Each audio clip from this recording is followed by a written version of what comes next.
Chapter 466. Looking at Shi, who was looking at him expectantly, Yuan Fong was so worried that he went bald. Yuan Fong did not even dare to think about stealing. Even in the game, the precepts that his master often mentioned still bound him. Although he had killed many members of the Black Demon race, Yuan Fong could at least comfort himself with self-confidence. He did not do it. It was others who did it. He could not stop others from doing it. There was nothing he could do. However, if he took the initiative to steal, he would be making a mistake. It was a completely different concept from making a mistake passively. Seeing that Yuan Fong was still struggling, Shi could not help but speak again. "Monk, what do you think? How can it be considered stealing if I take it openly?" "Benefactor, first of all, Lord Buddha blesses you, but I still cannot promise you, because taking other people's belongings is considered stealing." Yuan Fong could not help but sigh. Although he was very tempted, Yuan Fong felt that he had to suppress this evil thought.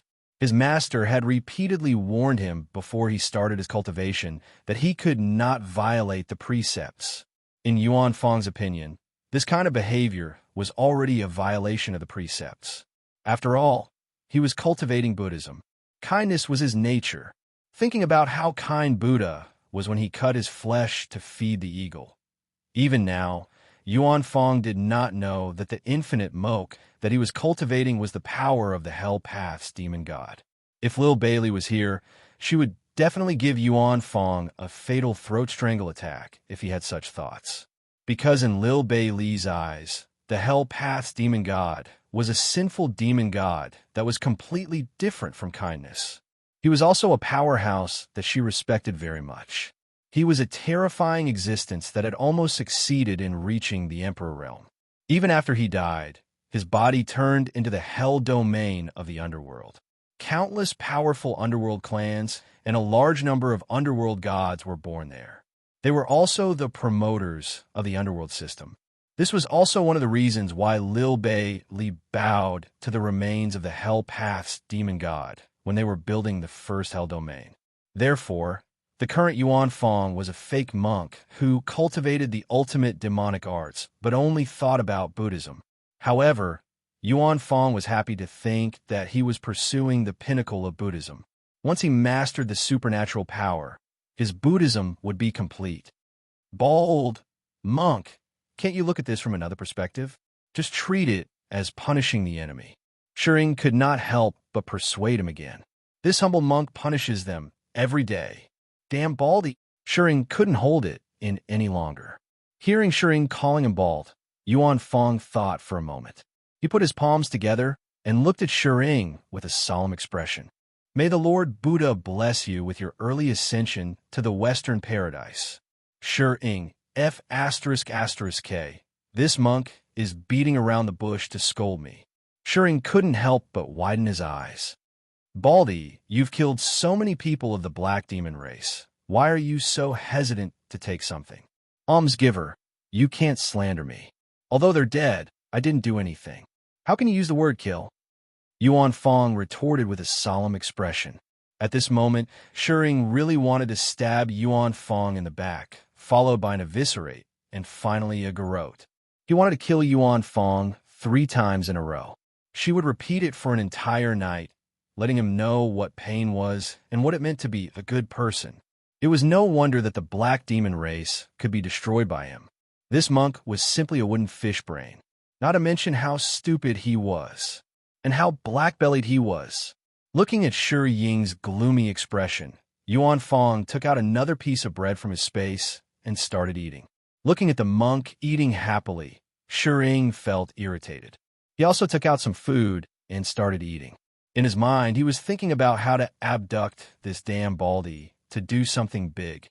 As he ate, Shi Ying's eyes suddenly lit up. He turned to look at Yuan Fong again and said, "Baldy, did you know that the ice thorn I'm going to take this time is needed by A.O. Jian? You know A.O. Jian. He's a member of your wall cheater group, right?" Yuan Fong couldn't help but nod when he heard that. "Yes, almsgiver A.O. Jian has done me a favor." "That's right. This favor must be repaid. More importantly, the ice thorn I'm going to take this time belongs to Xing Yao and doesn't belong to the Black Demon race. So, How can it be considered stealing when we take Xing Yao's weapon? Yuan Fong was stunned when he heard that.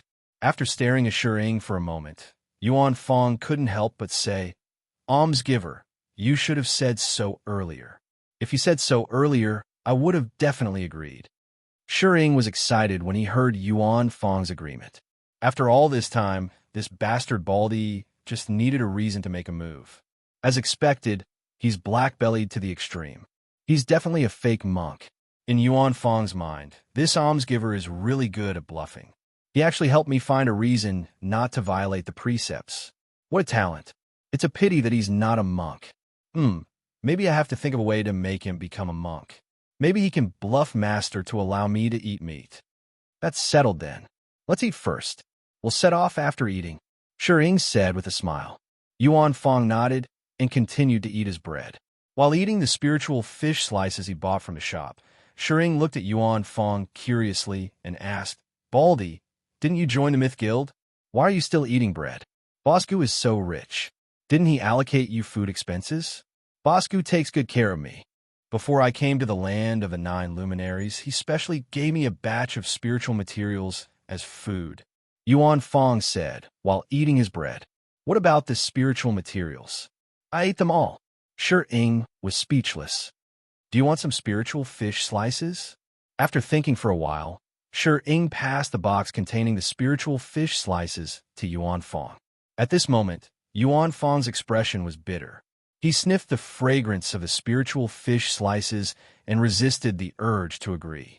He took a big bite of the bread and said, No thanks. You still haven't found a reason to eat meat, right? Shi Ying couldn't help but laugh as he looked at Yuan Fong's bitter expression.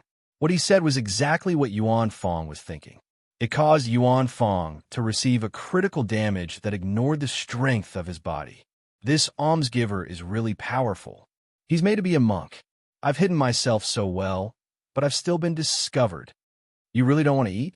Shi Ying asked again with a teasing expression. No thanks.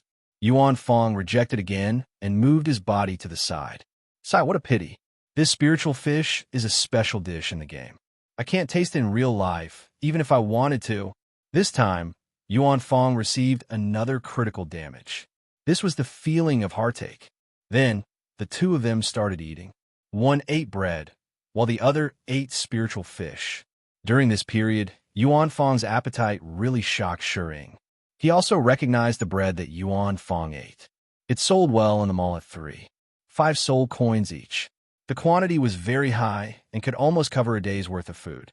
However, Yuan Fong ate more than 20 of them and still looked like he wanted more. Shi Ying was dumbfounded. Are you full? Shi Ying asked subconsciously as he looked at Yuan Fong. This is just a snack. 10% full is enough, Yuan Fong said calmly. 10%? How could he be eaten?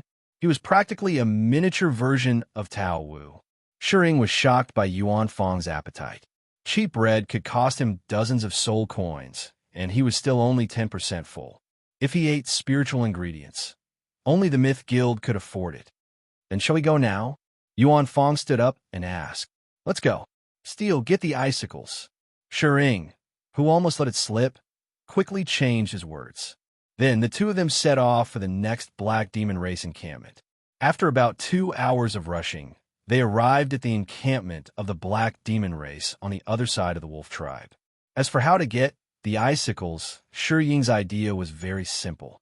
He would let Yuan Fong walk directly into the encampment and find out where the icicles were.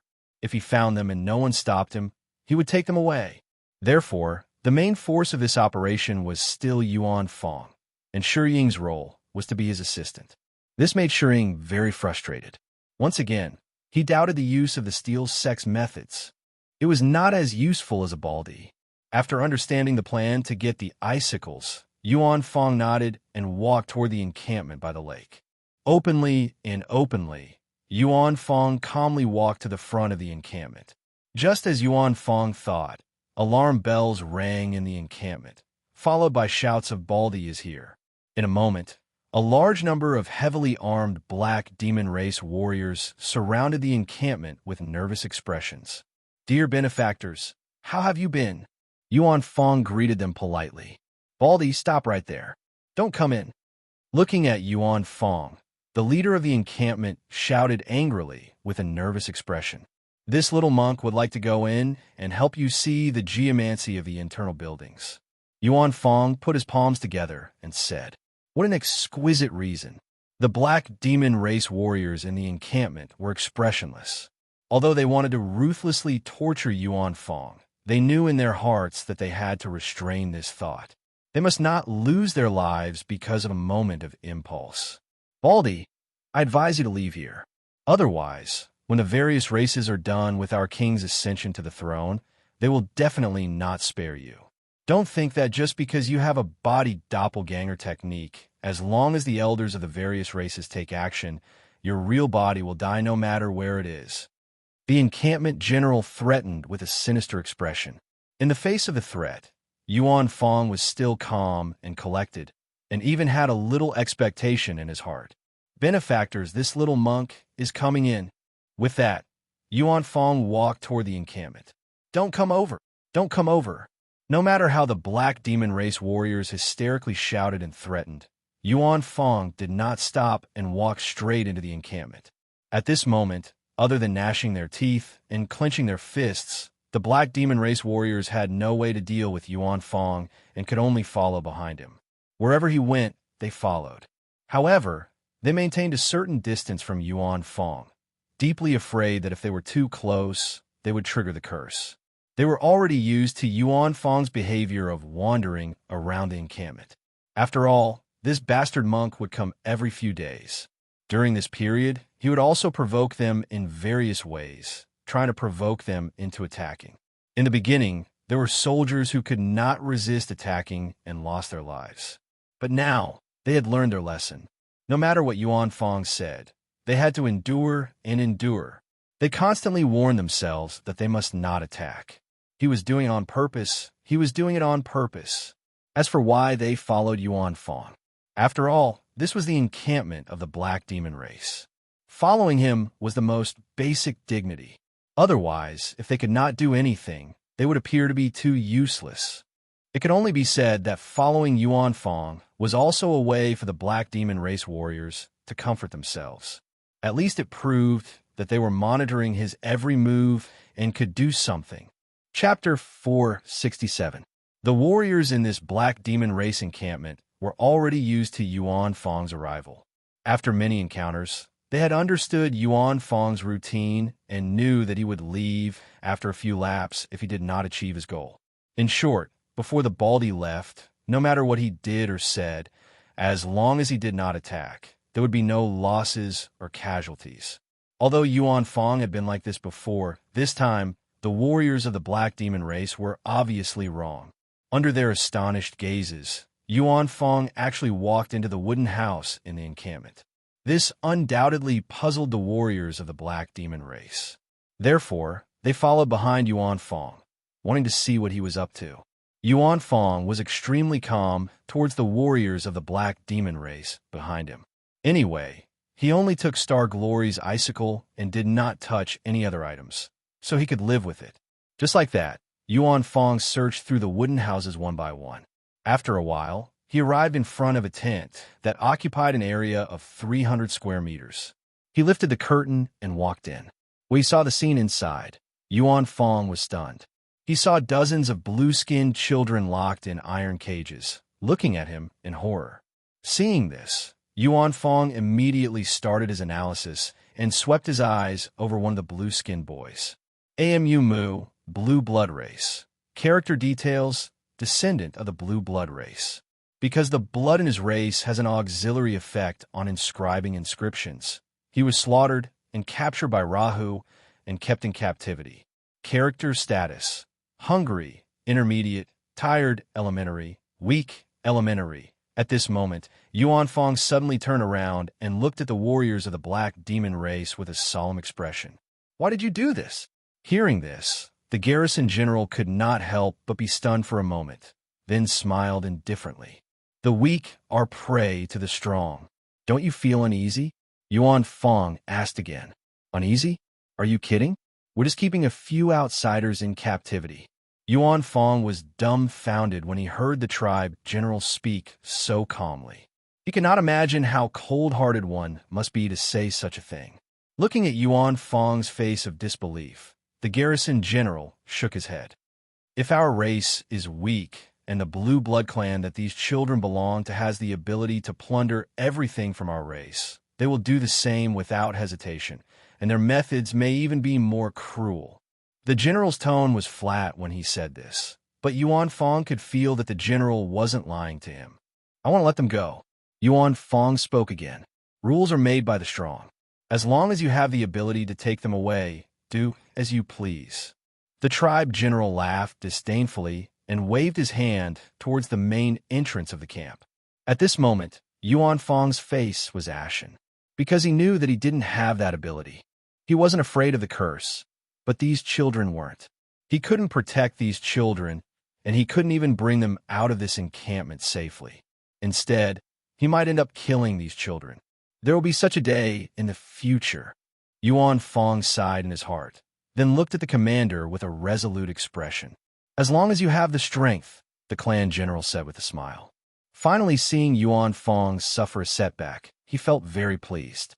At this moment, Yuan Fang couldn't bear to do it, but there was nothing he could do. He turned around to look at the blue-skinned children and softly murmured, "Oh, Embark Buddha." Then he turned around and walked towards the next wooden house.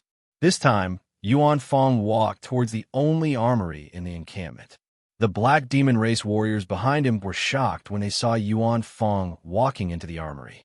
Although this encampment was taken over from the 9 luminaries, the armory also stored a large number of weapons that they brought with them. It was considered an important area in the encampment. Moreover, since the land of the 9 luminaries was under their control, the encampment was heavily guarded. They didn't have to worry about external enemies at all, so the armory wasn't guarded at all. Most importantly, Yuan Fang had never entered any of the buildings when he came and went before. At this thought, they quickly followed him. As soon as they entered the armory, neatly arranged rows of weapons came into view. There were many types of weapons, but their shapes were very strange.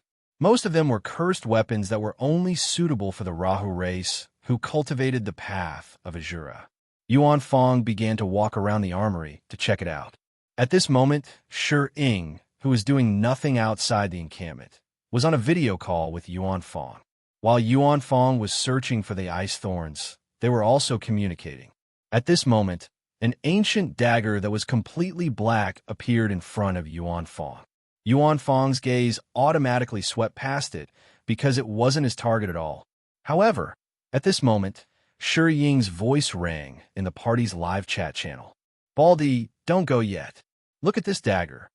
Hearing this, Yuan Fang stopped in his tracks and looked at the dagger. Soul Breaker Dragon, Epic Level 1.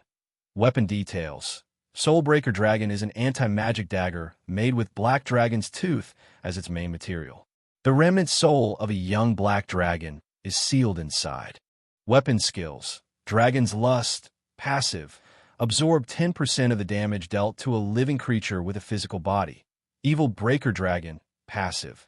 The wielder of the Soul Breaker Dragon will receive the protection of a young black dragon and receive 50 damage reduction from spells. Dragon Soul, passive. Collect dragon souls to level up this weapon. Weapon attributes. Shering was stunned for a few seconds when he saw that the dagger was an epic level weapon through the video call. Then his eyes lit up and he said, "Baldy, take this dagger with you." Giver, are we looking for the ice thorns?" Yuan Fang was shocked. "This dagger also belongs to Xing Yao, so we have to take it with us," Shering said seriously. Yuan Fang, "I feel like you're trying to trick me. F***CK. Do I look like a liar? This dagger doesn't belong to the Black Demon race. It's not stealing if we take it with us. At most, we're taking Xing Yao's belongings." Yuan Fang. After some thought, Yuan Fang picked up the Soul Breaker Dragon. At this moment, an angry voice came from behind. "Baldy, put down the Soul Breaker dagger." Yuan Fang couldn't help but turn around when he heard this. Seeing Yuan Fang turn around, the Black Demon race warriors instinctively took a step back. At this moment, the tribe general was staring at Yuan Fang in shock and anger. Veins were popping on his forehead as if he was about to attack at any moment. This Soul Destroyer dagger was personally awarded to him by the clan king after he counted the spoils of war, after the squad he led had achieved outstanding military service in a race massacre war against the outside world. Because the members of the army he led specialized in killing curses, this dagger was of no use to them, and no one wore it. But in the eyes of the tribe general, the Soul Breaker dagger was of great significance to both him and the army he led. It was a symbol of honor on their way to war, so they would always carry it with them when they went out to battle. Seeing Yuan Fong pick up the dagger, the eyes of the black demon ray soldiers in the camp almost popped out of their sockets, wishing they could pounce on him and tear him to pieces. Seeing this scene, Yuan Fong was stunned. After some thought, he reached out and waved the dagger. "Baldy, put down the Soul Breaker dagger." The tribe general roared again. Seeing that the black demon race warriors in front of him were about to fight, Yuan Fong looked at the dagger in his hand again. At this moment, he suddenly felt that this dagger was really good. Thus, Yuan Fong continued to stroll around the arsenal with the dagger in hand. The black demon race warriors, on the other hand, roared with bloodshot eyes, wanting Yuan Fong to put down the Soul Breaker dagger. Yuan Fong naturally wouldn't put down the dagger. He even looked back at the black demon race warriors from time to time with an expectant look, as if he was eager to be beaten. Go to hell. Finally, a black demon race warrior couldn't take it anymore. He took a step forward and punched Yuan Fong's bald head. Thud! A muffled sound rang out. In an instant, a curse mark appeared on the surface of the warrior's body and climbed onto Yuan Fong's body. Then a scream rang out. Naturally, this scream didn't come from Yuan Fong. Although the fist that the soldier swung at Yuan Fong was wrapped in a metal glove, because the distance was too close, the curse mark on the surface of his body was still activated, and he took the initiative to curse Yuan Fong. The curse mark's long-lasting lethality was once the pride of the black demon race warriors. Any enemy that fought with them, even if they were lucky enough to escape during the battle, would be of no use because the curse mark would always torture them. Most of the enemies who were lucky enough to escape would eventually die under the torture of the curse mark. But at this moment, they were facing Yuan Fong. Under the protection of the Mo.Ku immeasurable body, he had a fixed 800 points of damage immunity. As long as the curse mark's long-lasting damage did not exceed the immunity value, it didn't matter how long it lasted. At this moment, Yuan Fong's anti-damage ability was activated. A green poisonous fog appeared on the surface of the body of the soldier who attacked. It gushed out from his mouth and nose and quickly covered his entire body. Just like that, under the corrosion of the poisonous fog, he slowly lost his breath. This scene really frightened the black demon race warriors around. Even though they had seen it several times before, seeing it again still made them tremble in fear. At this moment, a golden light that only Yuan Fong could see appeared on the surface of his body. Then, a game notification appeared. Game notification. Congratulations on leveling up. You have gained plus 100 HP, plus 1 STR, plus 3 Yendi. Shering, who saw this scene through the video, was also dumbfounded. He could actually level up like this? At this moment, he finally understood why this bastard monk always harassed the black demon race. It turned out that there was such a cunning, evil plan in the background. Just as Shering thought, Yuan Fong targeted the black demon race because the black demon race was too suitable for him to farm monsters and level up. Usually, when Yuan Fong was farming monsters in the wild to level up, many monsters would basically run away when their HP was low. Yuan Fong was completely helpless against this. Often, he would be busy for half a day only to end up empty-handed. However, the black demon race was different. As long as their curse was triggered, the experience and soul coins would basically be in their hands, and they could run away as they pleased. Just like when the black demon race faced foreign enemies. As long as the enemy was hit by the curse, even if they ran away, they would still die. Therefore, from Yuan Fong's point of view, the black demon race was sent by Lord Buddha for him to level up. It was rare to find such a suitable race for him to level up. So how could he bear to leave it? Baldy, you're courting death. Seeing the death of his soldiers, the station clan general was livid with anger. As long as you have the strength, you can take it away at any time.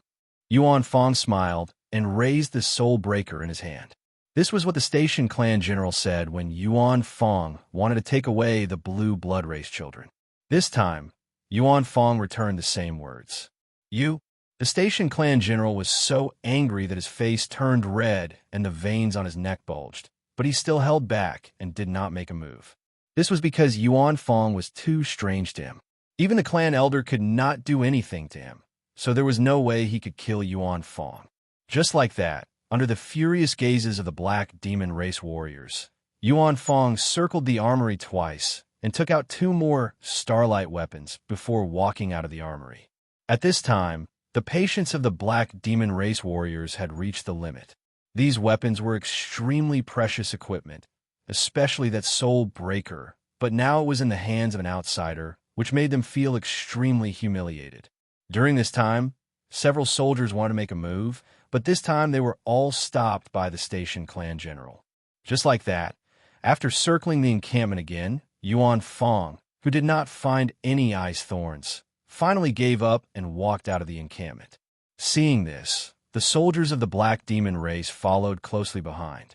After Yuan Fong walked out of the encampment, he raised the soul breaker in his hand and waved it behind him without turning his head. Looking at Yuan Fong's back, the station clan general shouted angrily with a livid face. I'll remember this, and I'll pay you back in the future. The weak are prey to the strong, Yuan Fong said without turning his head, and his figure gradually disappeared. Because of their fear of Yuan Fong's ability, the soldiers of the black demon race in the encampment could only watch helplessly as Yuan Fong took away these weapons. It really made them feel extremely aggrieved. But to Yuan Fong and Serene, this was just the beginning. After that, Yuan Fong and Serene set off for the next encampment of the black demon race. They searched one encampment after another. During this time, Great Hoodwinker Serene explained to Yuan Fong in various ways on the live chat channel. This weapon is Hoi Yao's.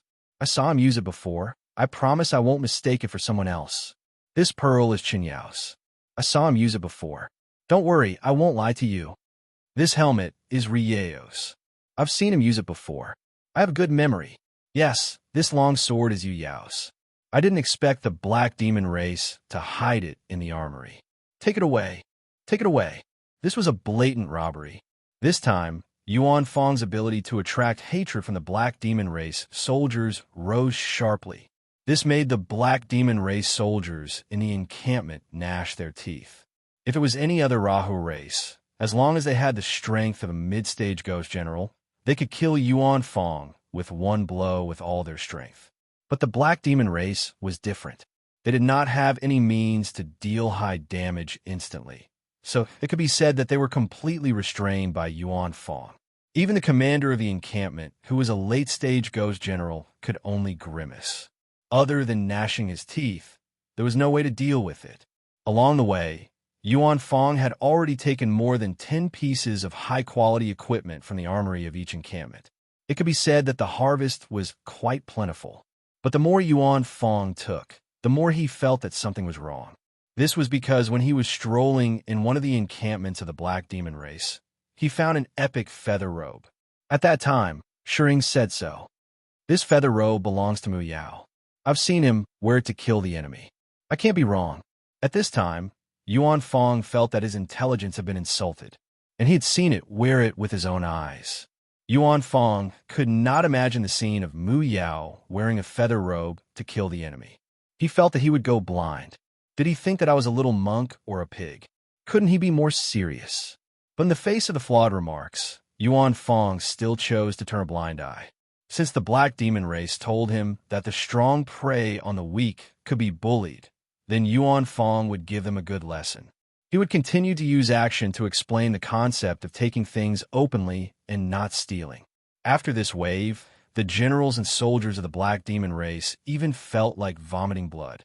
They could not move, could not touch, and could only watch helplessly as their beloved treasures were taken away. That kind of feeling was really incomparably bitter. That night, many black demon race warriors could not sleep. This was also the first time they hated someone so much that they cursed him from the bottom of their hearts. But as a race that cultivated the Tao of killing, they could only curse and curse their opponent from the bottom of their hearts. The more they cursed, the more their hearts ached. After this day, many generals of the black demon race secretly swore in their hearts that they must cultivate the Azura self-sacrificial path and Azura physique path among their descendants. They must not suffer such a loss again. There were even many black demon race warriors who, at the same time, decided to spend more than 10 years to wash away the curse mark on their bodies. They would rather endure the pain of washing away the curse mark and switch to the physique path or self-sacrificial path. Because of Yuan Fong, the black demon race changed the future direction of their race's cultivation overnight. Chapter 468. For 3 days in a row, they had swept through 6 stations but still could not find the ice thorn. This undoubtedly made Shi-Ing a little depressed. He even suspected that the ice thorn was no longer in the 9 luminaries and might have been transported back to Ra's territory by the black demon race. However, from Shi-Ying's analysis, this should not be the case. Before coming, he had specially gathered information and knew that the main forces of Ra's forces were basically in the 9 luminaries, including the clan elders of the Rahu clan. Even the coronation of the new King Rahu was going to be held in the 9 luminaries. Under such circumstances, the black demon race had no reason to send the ice thorn back. After all, the 9 luminaries was currently safer for the black demon race than Rahu. At this moment, Shi-Ing could only pin his hopes on the remaining 2 stations. Shi-Ing and Yuan Fong arrived at the 7th encampment of the black demon race after hurrying on without stopping. Shi-Ing was still hiding far away, while Yuan Fong swaggered into the clan grounds. During this period, the two maintained a video call. However, before Yuan Fong could enter the station, several figures galloped out of the station and blocked Yuan Fong's way. At the same time, several demon god phantoms appeared in front of him. Yuan Fong could not help but be stunned at this scene. "Baldy, do you really think we can't do anything to you?" At this moment, countless familiar faces emerged from the station. These figures were the clan generals who were previously plundered by Yuan Fong. Due to the coronation of the new king, all the clans were busy, and the black demon race could not bring themselves to ask for help at this time. After all, the clan elders were on standby in Xiantian City, but their clan elder was recuperating in the station due to serious injuries. This was already very embarrassing to them, and it would be too embarrassing to ask for help. However, this time, Yuan Fong actually began to take their precious equipment from the armory of the station.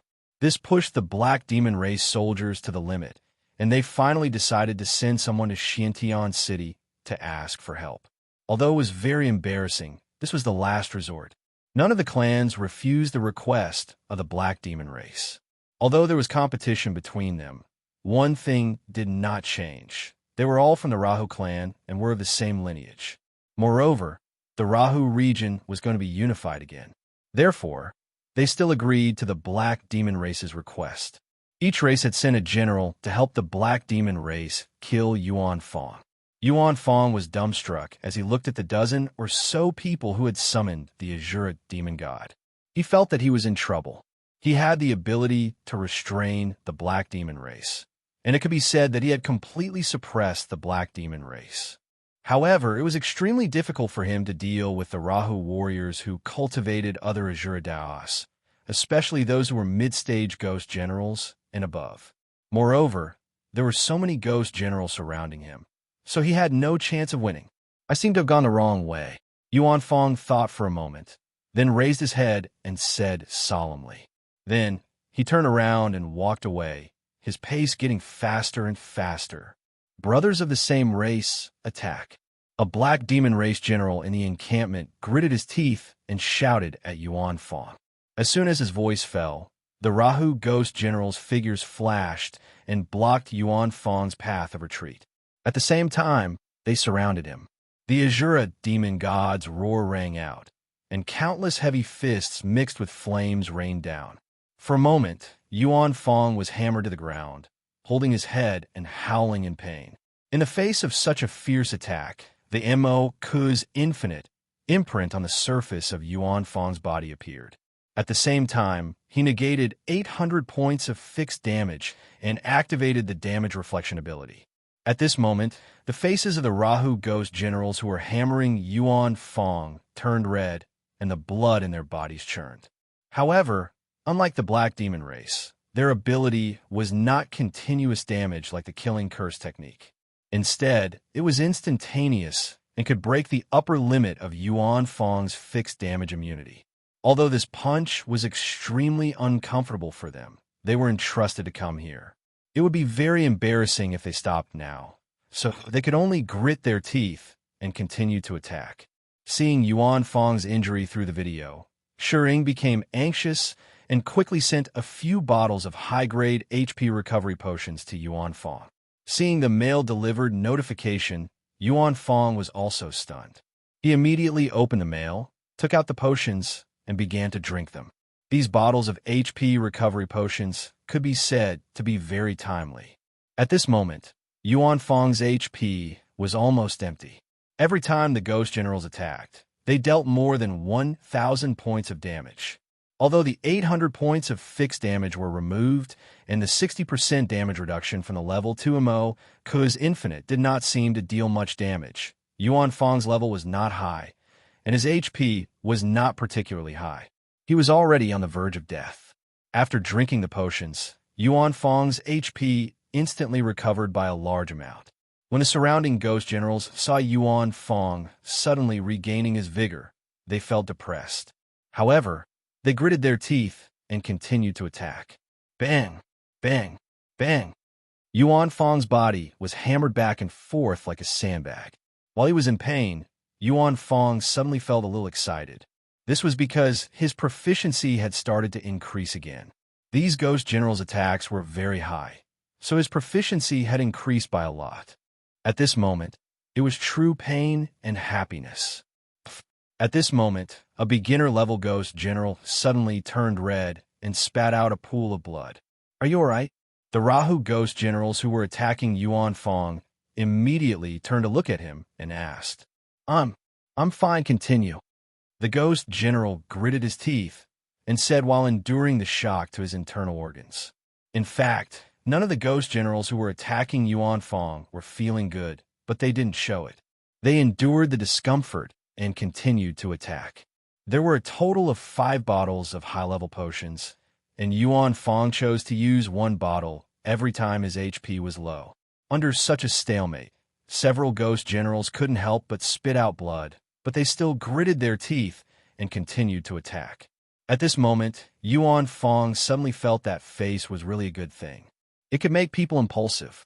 However, very soon, Yuan Fong's HP was low again, and he had also finished drinking the potions. At this moment, Shi Ying's voice sounded in the live chat channel. "Baldy, there's no more potions. This potion is a high-quality HP potion refined by Boss Rock. It's a bestseller. I've checked the shop just now, and it's out of stock. I can only hope that Lord Buddha will bless you. I'll be leaving first." Yuan Fong, after thinking about it, he had already earned so many proficiency points. Actually, it wouldn't be a loss even if he died. Yuan Fong comforted himself in this way. However, at this moment, the shout of a Black Demon Race general came from inside the encampment. "Brothers, stop. Don't kill him. Capture him alive." Hearing this, Yuan Fong was startled and hurriedly got up from the ground. "Benefactors, you can't do that." However, these Rahu Ghost Generals wouldn't listen to him. They moved at the same time and held Yuan Fong down. At this moment, they were also very depressed. Since they wanted to capture him alive, why didn't they say so earlier? They must be doing this on purpose. Looking at the pools of blood on the ground, they confirmed their guess. In fact, it was just as they thought. Although the Black Demon Race generals who had gone to Shantian City to seek help had obtained it, the generals of the various races had mocked and ridiculed the Black Demon Race on the way. Therefore, these Black Demon Race generals decided to use this method to make them feel pain, to let them understand that it wasn't that the Black Demon Race wasn't strong enough, but that the opponent was too abnormal. As these generals who came to support did not have curses inscribed on their bodies, they didn't have to worry about being hurt when they came into contact with Yuan Fong. At this moment, Yuan Fong struggled with all his might, but his strength was no match for these generals, and he was pressed into the encampment. At this moment, in the largest tent of the encampment, a white-haired man with a face full of wrinkles was lying flat on the bed, coughing from time to time, looking very haggard. At this time, a garrison general entered the tent, knelt on one knee, and said to the old man, "Clan elder, we've captured the Baldy alive. What do you think we should do with him?" Hearing this, a trace of resentment appeared in the eyes of the black demon race elder. Because of Yuan Fong, a large amount of vitality in his body had been lost, and his strength had fallen to the mid-stage of Ghost King. To him, this enmity was absolutely irreconcilable. Back then, in order to cultivate from the mid-stage to the late stage, he had spent thousands of years of hard work, but this time, it was all gone. This kind of mental devastation made the black demon race elder extremely painful. In the face of the subordinate's question, the elder raised his head slightly and said with a venomous expression, "This person has the body doppelganger technique, so we definitely can't kill him. As long as the body doppelganger doesn't die, he can't create a new one, so we must imprison him." "Clan elder, what should I do?" the general asked again. "Bury him at the back of the encampment, but make sure he doesn't die." "I understand." Hearing this, the general immediately got up, turned around, and walked out of the tent. A moment later, Yuan Fong arrived at the back of the encampment under the escort of the Rahu warriors who had come to support. Under Yuan Fong's astonished gaze, a black demon general began to dig a hole. "What are you doing?" Yuan Fong felt that something was wrong. "We're going to bury you." With that, the black demon general beckoned to the Rahu ghost general who was pressing down on Yuan Fong. Seeing this, the Rahu ghost general immediately took a few steps forward and pressed Yuan Fong into the hole, leaving only his head outside. After dealing with Yuan Fong, the several generals of the black demon race immediately cupped their fists towards the dozen or so Rahu ghost generals who had come to support. Many thanks to the help of my fellow brothers, the black demon race will remember this kindness. Hearing this, the few ghost generals could not help but nod, and after a few polite words, they turned around and left. In fact, in the eyes of these Rahu ghost generals, although the process of assisting in the capture of Yuan Fong was a little uncomfortable, the task was still very simple. For this, they had earned a favor from the black demon race. After all, favors were very useful among the Rahu race. When the various races were discussing the distribution of resources, they could increase the bargaining chips of the race they belonged to. After the Rahu ghost generals who had come to support left, the surrounding black demon generals cast their gazes towards Yuan Fong, who was buried in the ground, and felt a sense of relief. After being tortured by this bald monk for a long time, they had finally captured him this time. "Benefactors, how long are you going to bury this little monk?" Yuan Fong asked with an innocent expression. 500 years. With that, the ghost generals turned around and left. Yuan Fong was dumbfounded when he heard this. 500 years? For the next few days, Yuan Fong was buried in the hole, exposed to the wind and the sun every day, his bald head enduring the baptism of nature. Yuan Fong could tell that these warriors of the black demon race were not joking. It seemed like they really wanted to bury him for 500 years. During this period, Yuan Fong had also thought of starving himself to death and freeing himself. But what he did not expect was that the black demon race had specially borrowed 2 soldiers from another race, and their daily mission was to force-feed him. What was even more outrageous was that there was meat in this food. Although the meat was delicious, it was still a violation of the precepts. Yuan Fong was very worried about this, but he knew that he had encountered an irresistible force, so Buddha and his master would probably forgive him. A few days later, Yuan Fong had completely adapted to being buried. These days, the thing that troubled him the most was the arrival of mealtime. In terms of eating meat, Yuan Fong felt that he was psychologically very resistant. Chapter 469. Shi Ying was depressed that he could not find the icicle and his teammate was captured. However, he knew that it was impossible to save Yuan Fong with his current strength. Therefore, he contacted Gu Yu and hoped that Gu Yu could come up with a solution. After all, Yuan Fong was a member of the Myth Guild. Guyu could not ignore him. When he received the news, Guyu was dumbfounded. He had only rescued the monk for a few days, and he was captured again. He was not Tang Sanzang. Why was he so popular with demons and ghosts? Therefore, Guyu quickly contacted Yuan Fong to ask him about his current situation. Guyu, monk, what's going on? What's the situation now? Yuan Fong, boss, I'm buried in the ground. My life is very hard. I'm forced to do things I don't want to do every day. Guyu, don't worry. I'll think of a way to get you out. Yuan Fong, don't. Boss, I think this kind of hard life suits me. After all, I'm training hard. Guyu, are you serious? Yuan Fong, very serious. Boss, you don't have to worry about me. I'll think of a way to get out after I've suffered enough. Guyu, then I really don't have to worry about you. Yuan Fong, this little bit of suffering is just enough to sharpen my will. Don't worry about me. Guyu, up to you. I'm going to busy myself. Contact me when you think of a way out. Doggy Night Charge. JPG. Guyu could not understand Yuan Fong's refusal. However, since Yuan Fong wanted to train hard, Guyu could not be bothered and let him be. Therefore, Yuan Fong continued his plan of training hard after being imprisoned for 500 years. Since there was meat in every meal, Yuan Fong felt that this place was hell. He was going through torture every day. While Yuan Fong was imprisoned, Shering put all the equipment that Yuan Fong brought from the base in the auction house, except for the Broken Soul Dragon. These high-level equipment were all bought in less than half a day. Although there were many mid-level and high-level equipment in the game at this stage, it was still very scarce compared to the huge number of players. Therefore, these equipment became the focus of the high-pay-to-win players when they were put up for auction.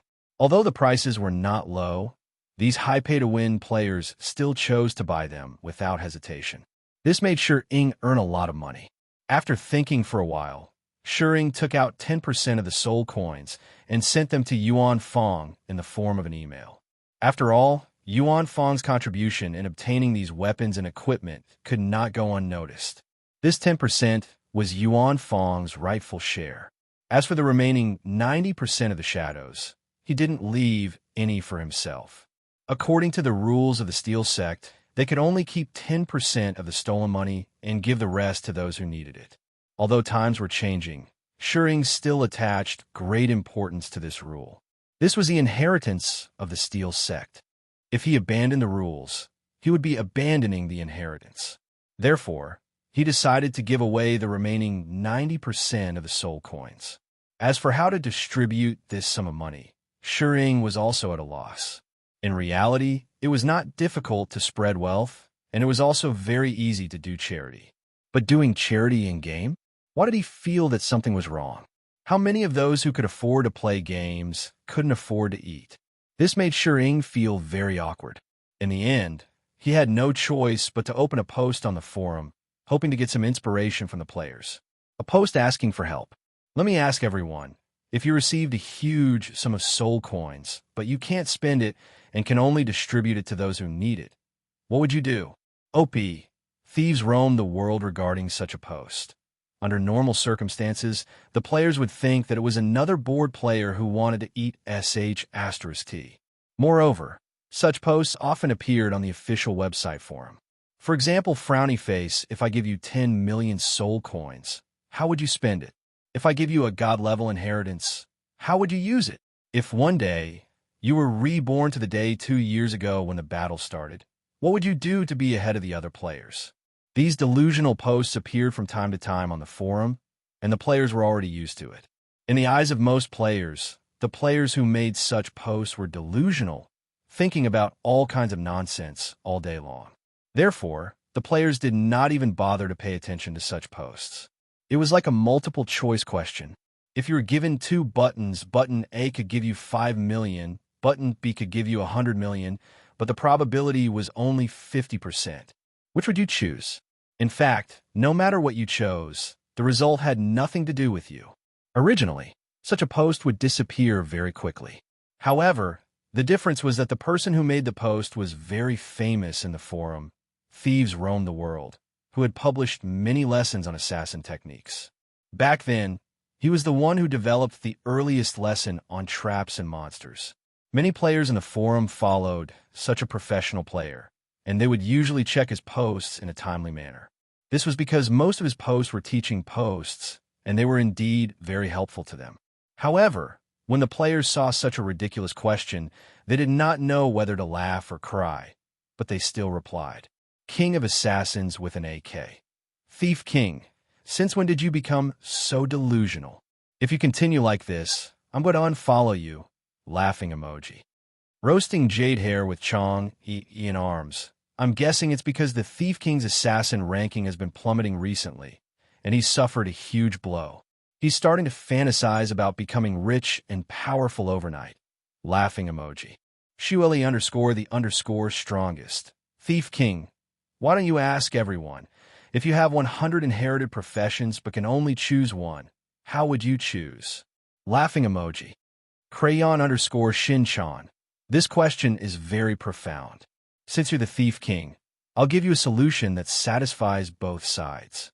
Under normal circumstances, if I encounter such a problem of becoming rich overnight, I'll choose to transfer all the soul coins to Crayon _Shinchan's forum account to solve the problem 1 by sponsoring those in need, and the problem 2 by spending all the soul coins. Isn't that perfect? Laughing emoji. Thieves roam the world. OP, I'm serious this time. Everyone, give me some suggestions. Slams table emoji.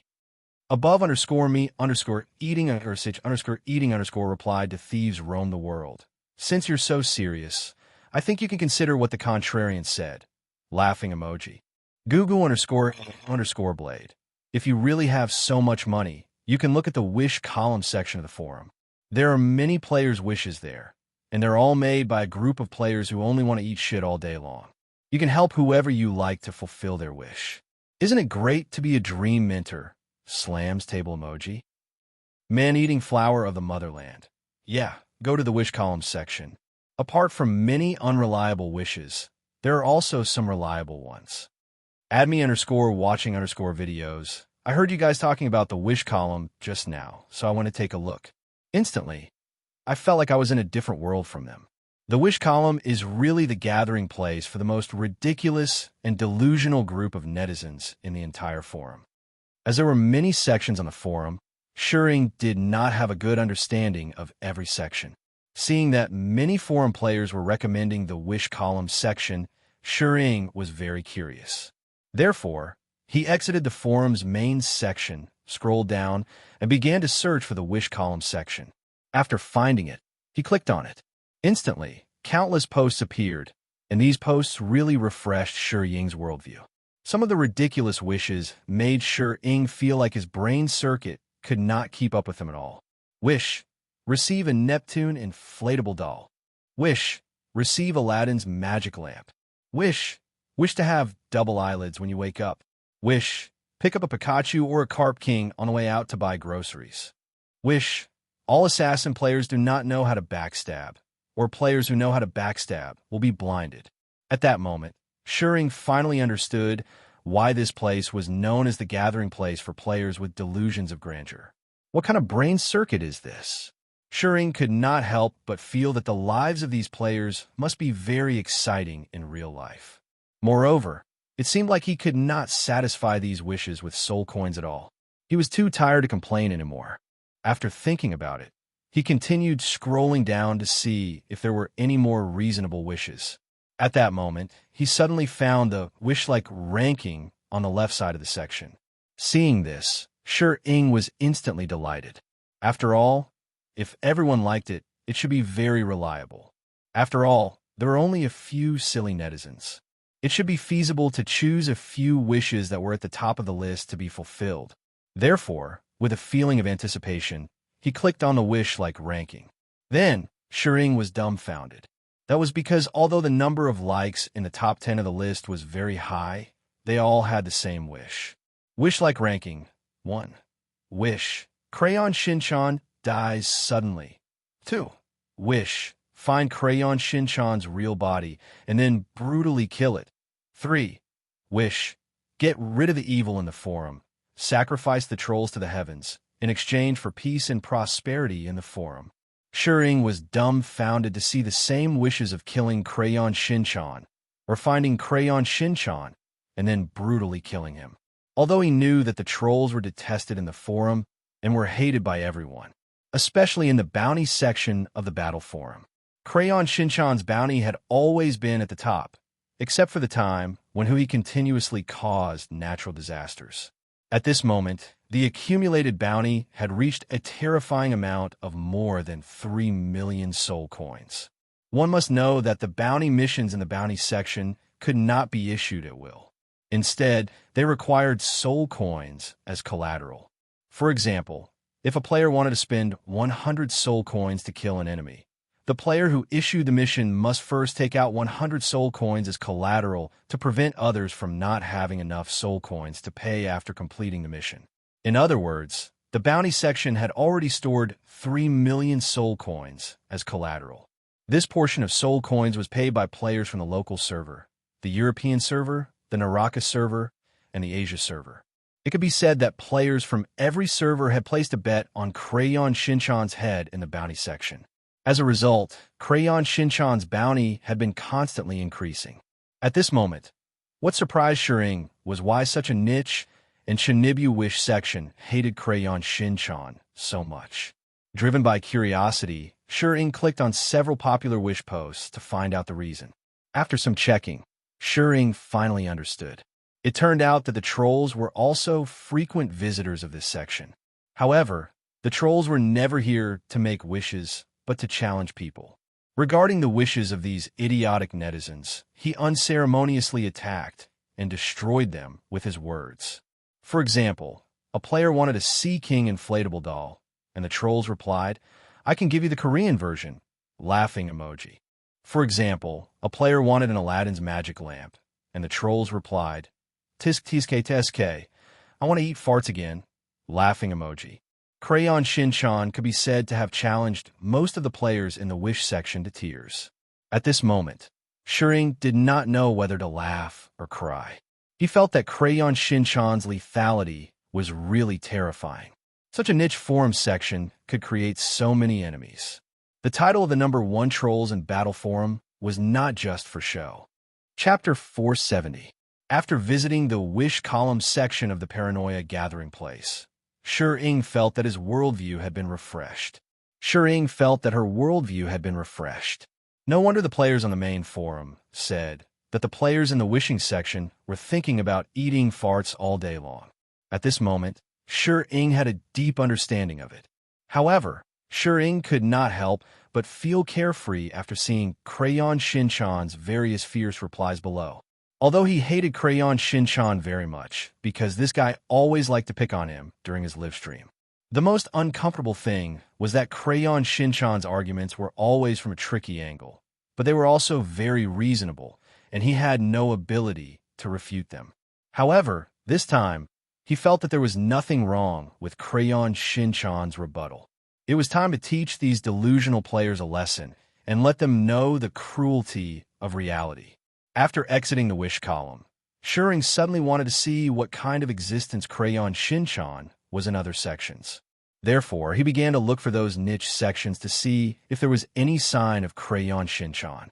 Just as Shering had guessed, every section he clicked in had more or less Crayon Shinchan's comments. These replies were undoubtedly comments that made the original poster extremely uncomfortable and even drove him crazy. For example, in the homework communication section. This section was created by a group of students who could not pass the addiction prevention test. The purpose was to cooperate and find ways to circumvent the addiction prevention system from the lousy officials. In this section, the student players tried to sort out all the answers in the addiction prevention question bank.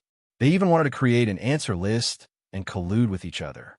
Crayon Shinchan played the role of a righteous messenger in this section. He went all out and directly refuted the entire section.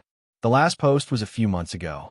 Aside from the elementary school players who knew that the addiction prevention system launched by the Battle Federation was so huge that it was impossible to calculate the answer list, Crayon Shinchan's contribution was also indispensable. From then on, no more players posted on this forum. There were many such examples, not only in the wish column and the homework communication section, but also in many sections, posts, and even forum hosts who were criticized by Crayon Shinchan in various ways. As a Crayon Shinchan who frequented the forums of the four major servers and made people think that he had countless clones, his level of sarcasm had reached an unfathomable level. Moreover, he would never bully someone without reason. Instead, he would reason with you and provoke your anger in all sorts of ways, causing you to lose your mind and fly into a rage. According to what Crayon Shinchan always said, "Are you angry? If you're angry, jump out of the forum and hit me." Laughing emoji, this was Crayon Shinchan. He had single-handedly garnered hatred in the forums of the four major servers, and all the players who liked to post often hated him. However, the players on the forum were helpless against Crayon Shinchan. That was because even though he had a lot of fun on the forum, he was flawless in the game, which made the players' scalps go numb. It could be said that Crayon Shinchan was a legend in the forums, and he was recognized as the #1 god of trolls in the four major servers. Because of this, there were many theories about Crayon Shinchan's conspiracy. For example, some players speculated that Crayon Shinchan might not be alone, but a team.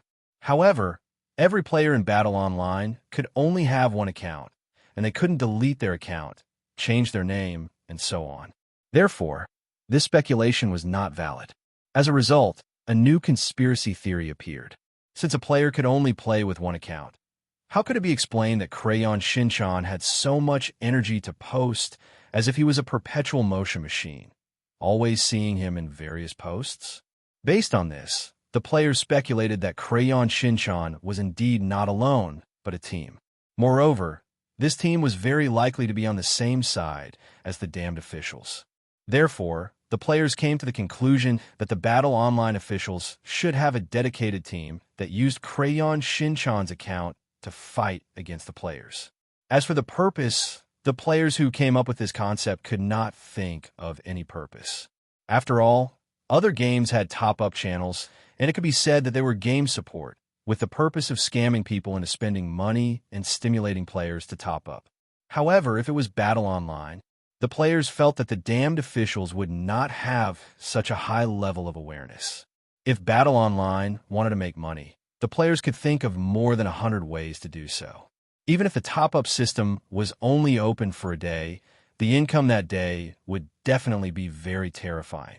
After all, with the current player base of the four major servers, even if each person only topped up with one soul coin, the income generated would be extremely terrifying. Therefore, this speculation seemed to have reached a dead end. There were too many speculations about Crayon Shinchan, which made him a legend that everyone in the forum knew. Many new players might not know who the members of the Wall Cheat Group were when they first joined the Battle Online forum, but they would definitely recognize Crayon Shinchan. Even the members of the Wall Cheat Group had more or less suffered losses from Crayon Shinchan in the forum. Crayon Shinchan never looked at one's strength or status in the game when it came to attacking others. He would attack fiercely once he found a flaw. This was just like the dog, who was always pressed to the ground and rubbed against Crayon Shinchan. Even if he gritted his teeth in hatred, he had no means of fighting back. According to Crayon Shinchan, with the dog's IQ, he probably would not have a chance to find him in this lifetime. This was Crayon Shinchan's confidence. After browsing through many sections, Serene could not help but find the bounty section and clicked on the bounty ranking.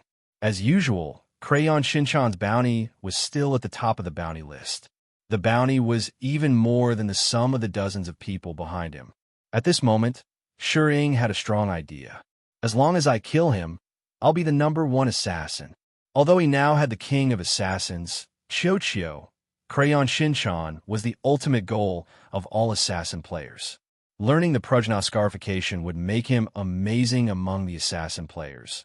But if he could take away Crayon Shinchan's bounty, he would become famous in the four major servers and become recognized as the king of assassins by the four major servers.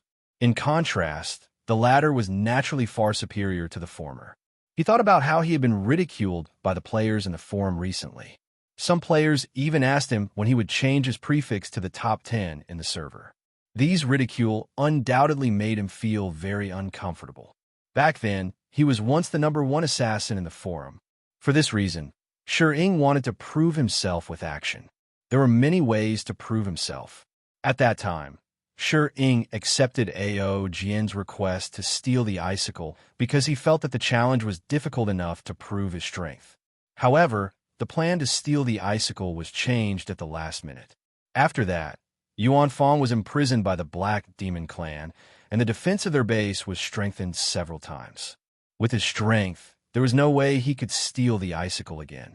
Therefore, he had to give up this plan for the time being. However, after browsing the forum for a while, Shi suddenly thought of why not try to kill Crayon Shinchan? Could it be that I can't do what little Pomelo and Murphy couldn't?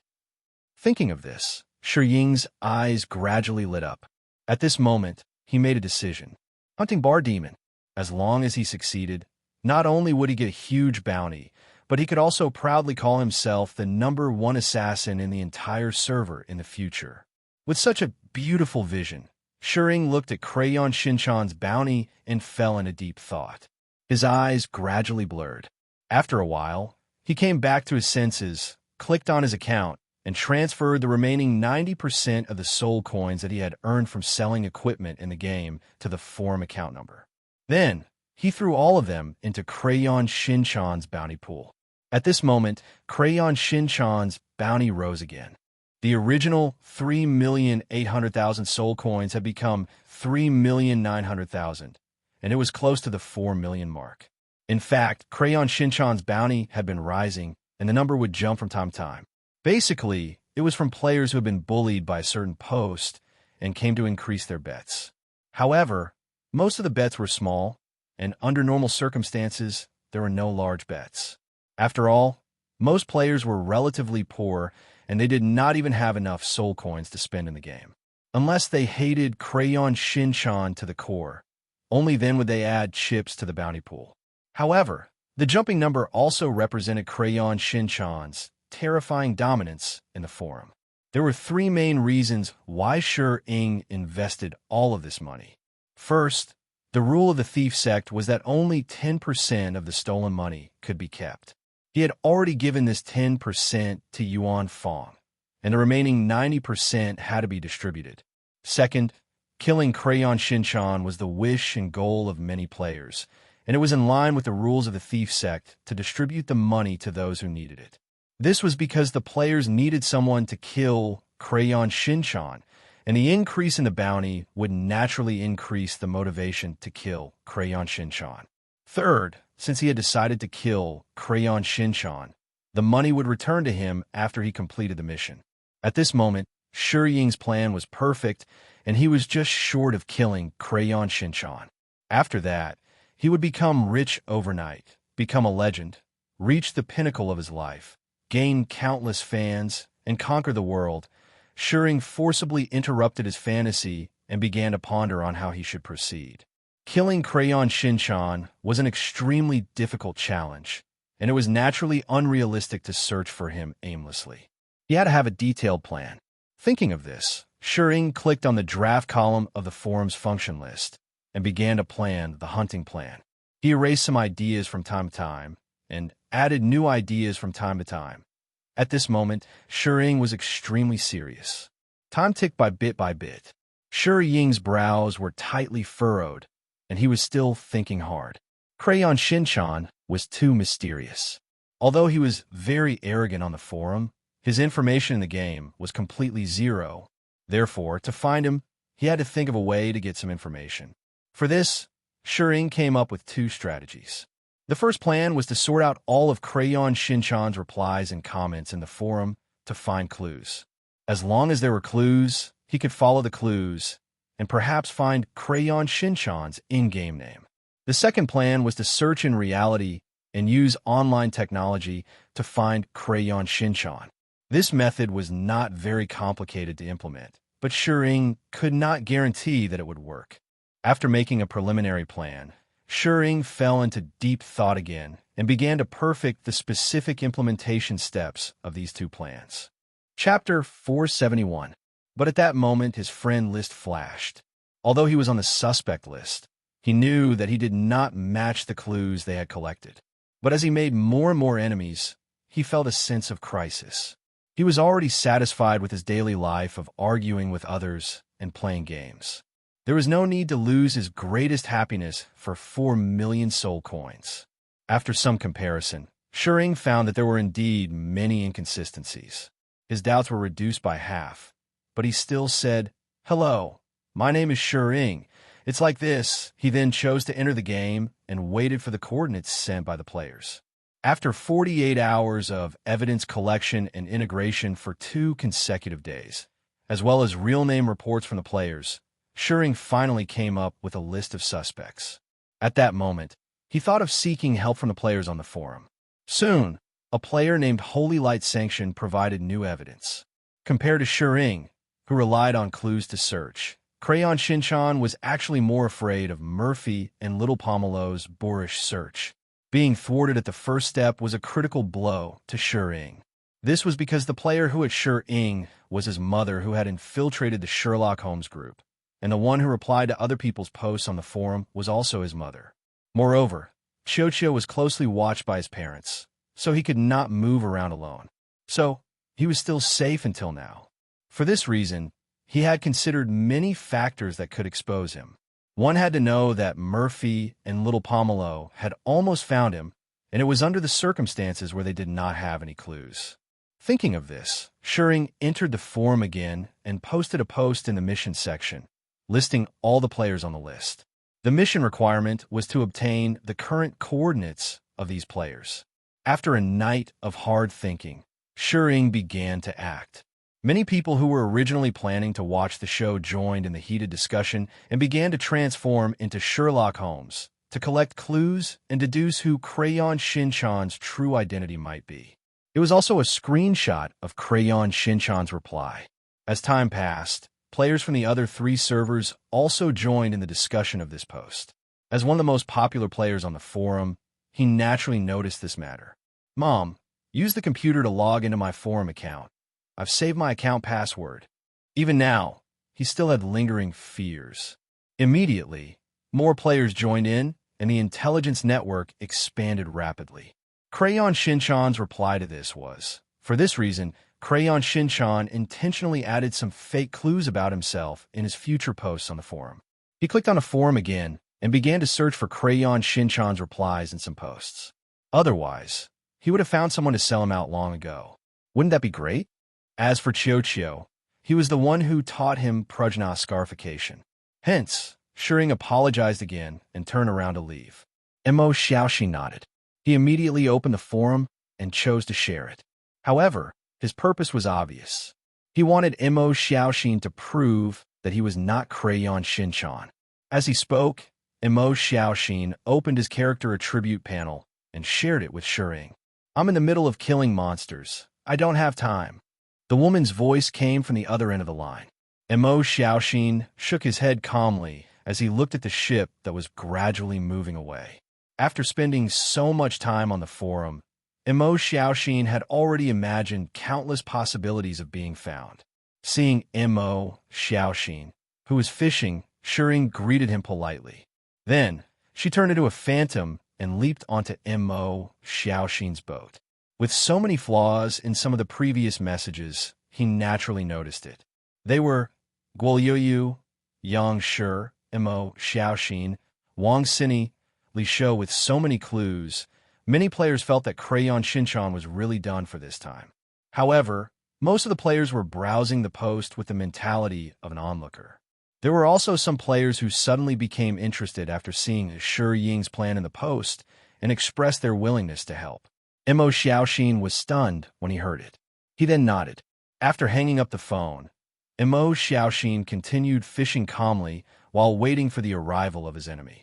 When he first started playing Battle, he did expose his profession and the fact that he had joined a small guild. At this moment, Shering was extremely excited. He felt that he was about to succeed. After all, this player named Mo Xiaoxi did not know that he was coming. At this moment, Mo Xiaoxi's reply in the forum had already explained that this person was not Mo Xiaoxi. As for Shering, to be honest, Mo Xiaoxi did not see him as an opponent at all. Shering told him that he was looking for Crayon Shinchan.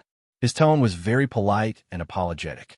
Players always had high expectations of punishing Crayon Shinchan, although no one had ever succeeded. In other words, Crayon Shinchan was a mage player. At the same time, he was not a casual player. He had joined a guild, and it was not a strong one. "Who are you? Why didn't you get permission to board the ship?" Mo Xiaoxin frowned immediately, showing a displeased expression. Just as he expected, his coordinates were being offered for a reward in the mission board. After waiting for a while, Shering received the coordinates of the first player. The location was in Beiqi's Ghost Mountains. Therefore, Crayon Shinchan was very calm. It was impossible to find him among so many people. Besides, he had a backup plan. At this moment, Shering was a little suspicious. He was about to ask Mo Xiaoxin to replace his account. The power of the forum's members was undoubtedly strong. It would take a long time to integrate the clues.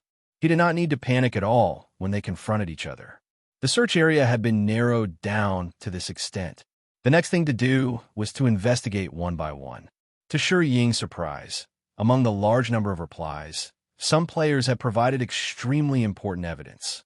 Moreover, this time it was led by the forum expert, World Thief. Although the forum had a search function that allowed him to find Crayon Shinchan's exclusive replies, the problem was that the volume was too large. It was so large that Shi felt that even if he worked 24 hours a day without eating or drinking, it would probably take him a month to find it. With the support of the nutrient solution, Shi began to collect intelligence 24 hours a day. This undoubtedly reduced Shi Ying's search area by a lot. "Can I check the forum?" However, it was not easy to collect all of Crayon Shinchan's replies in the forum for the past 2 years. After searching for 2 days, Shi was a little depressed. The target of this incident, Mo Xiaoxin, was holding a fishing rod and fishing leisurely. Not long after this post was posted, a large number of players flooded in, even if someone reported his name in the forum. Okay, I got it. What made Mo Xiaoxin even more distressed was that he was the one who recommended Murphy and Little Pomelo to play as assassins. See Chapter 142 for details. From this, Shi understood that Crayon Shinchan's class was a mage. He immediately began to rush to the Ghost Mountains. Shi immediately clicked on the friend list and found that it was a message from the recently established Holmes group. A player at him, saying that Crayon Shinchan had replied to the main forum at this moment and asked him to take a look. A few hours later, a ship sailed from afar. "Mom, your son is about to be killed. Am I your biological son? Hurry up and register. I'll tell you the plan." Mo Xiaoxin suddenly pulled a long face. Then, he put all the replies together and analyzed them word by word, looking for clues. However, thinking of the generous rewards and reputation among the players that would be obtained after success, Shi did not give up. "He's still too young." "I see. Actually, I hate him too. As for whether I'm Crayon Shinchan or not, that's definitely impossible." However, in Mo Xiaoxin's opinion, the possibility of Shi finding out the truth was 0. So, Mo Xiaoxin continued to bask in the sun, fish, and criticize people in the forum while waiting for a player who was already on his way. After thinking about it, he opened the mission board. This made Shi very excited. He felt that if he continued to filter, as the scope continued to narrow, he might soon be able to find the real Crayon Shinchan. At that time, he thought that Xiao was a little kid, so he let down his guard and contacted him. However, he did not expect Xiao to be so shrewd and almost made him quit. Although there were indeed some clues that were disadvantageous to him in the early stages, the subsequent clues made the original clear clues more complicated, and the specific direction was no longer singular. Why is it showing the login status of other devices? Shi was surprised when he saw the shared image. Profession, gender, age, and so on. Maybe I'm hanging on the computer and forgot to go offline. Mo Xiaoxin was stunned. After thinking about it, he posted his current location. He wanted to earn some soul coins first. In this screenshot, Crayon Shinchan once said that the sorcerer profession is the best in the world. One of the players named Kudo Shinichi replied with a screenshot. If he had to say who he feared the most among the players, it would be Little Pomelo's family. They were his natural nemesis. Seeing that Mo Xiaoxin was so cooperative, Shering was less suspicious. He then began to compare the collected evidence. Relying on his internet-addicted mother who was playing games next door, he successfully covered up the flaws. With such a simple reply, Shering once again narrowed down the scope of his search. He was almost exposed because of the forum last time. How could he not be prepared? This was Mo Xiaoxin's plan to deal with such a situation. The long-accumulated resentment finally erupted.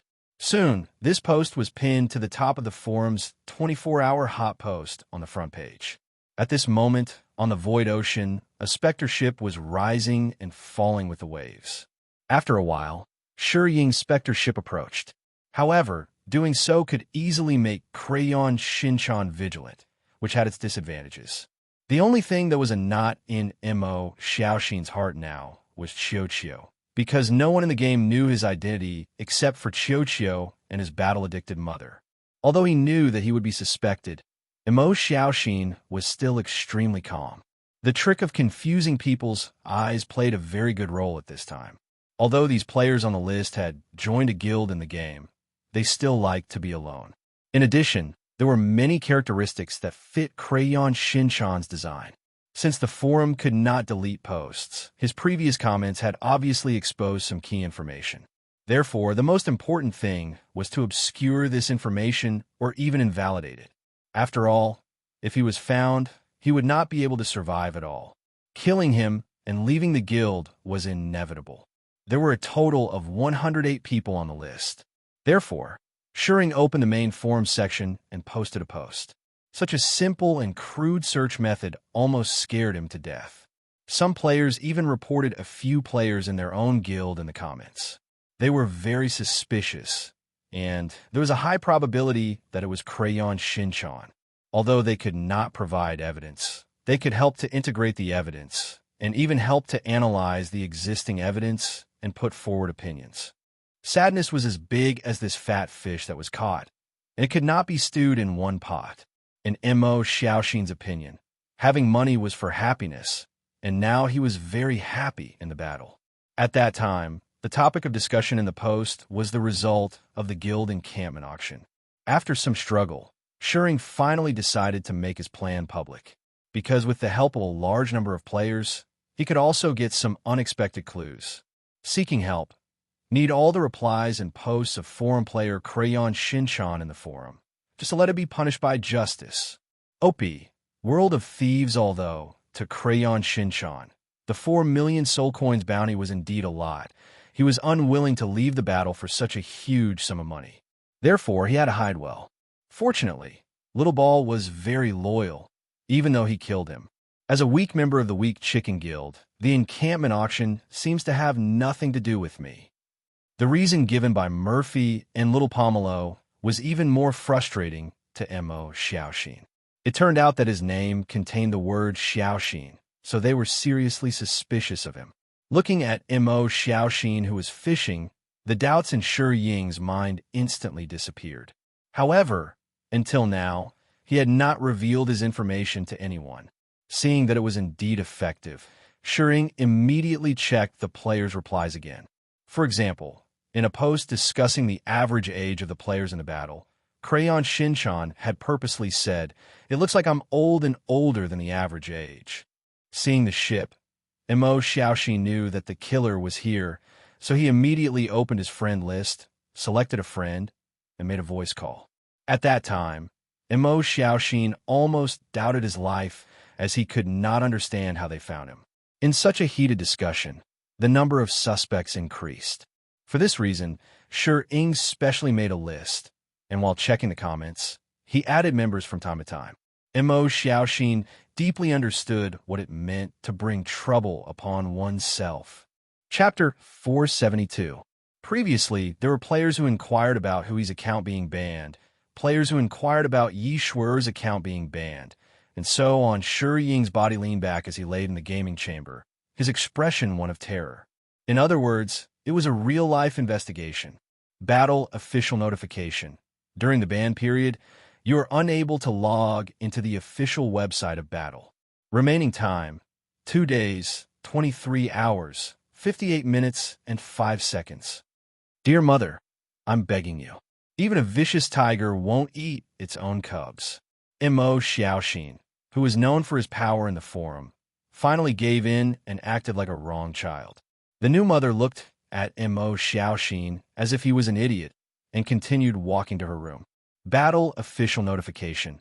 The privacy of all players is protected by the game. Your behavior has seriously violated the rules of the game. You will now be banned for 3 days as punishment. If there's a next time, the punishment will be increased. If the circumstances are particularly serious, your account will be banned. After all, there are so many troublemakers in the game. If this protection was gone, it would affect the social order. This money is coming too slowly. I have a super fast way to earn money. Do you want to hear it? The new mother said with a vague smile on her face. Mo Xiaoxin slowly squatted down and muttered dispiritedly. For example, Crayon Shinchan. If other players could find out his IP address through illegal means, he was afraid that this player would be assassinated. I was wrong, please don't ban me. Serene could not help but wail at this moment. Thinking of this, Serene, who was in the Mansion of the Dead, chose to exit the game and went to the virtual interface. However, at this moment, the virtual screen suddenly darkened and a line of red words appeared. It can only be said that he did not hide it well enough. Moreover, he had made so many enemies that it was normal for him to be killed. Mother, if you do this, your son will really be depressed. Think about it. Your son will lose all his fun in the future. He will gradually become autistic and lose hope in life. Do you have the heart to? Mo Xiaoxin was really afraid of his internet-addicted mother. Ahem, I caught a few spiritual fish in the past few days. I'll sell them for money to help us improve our meals. Mo Xiaoxin had a bad feeling in his heart.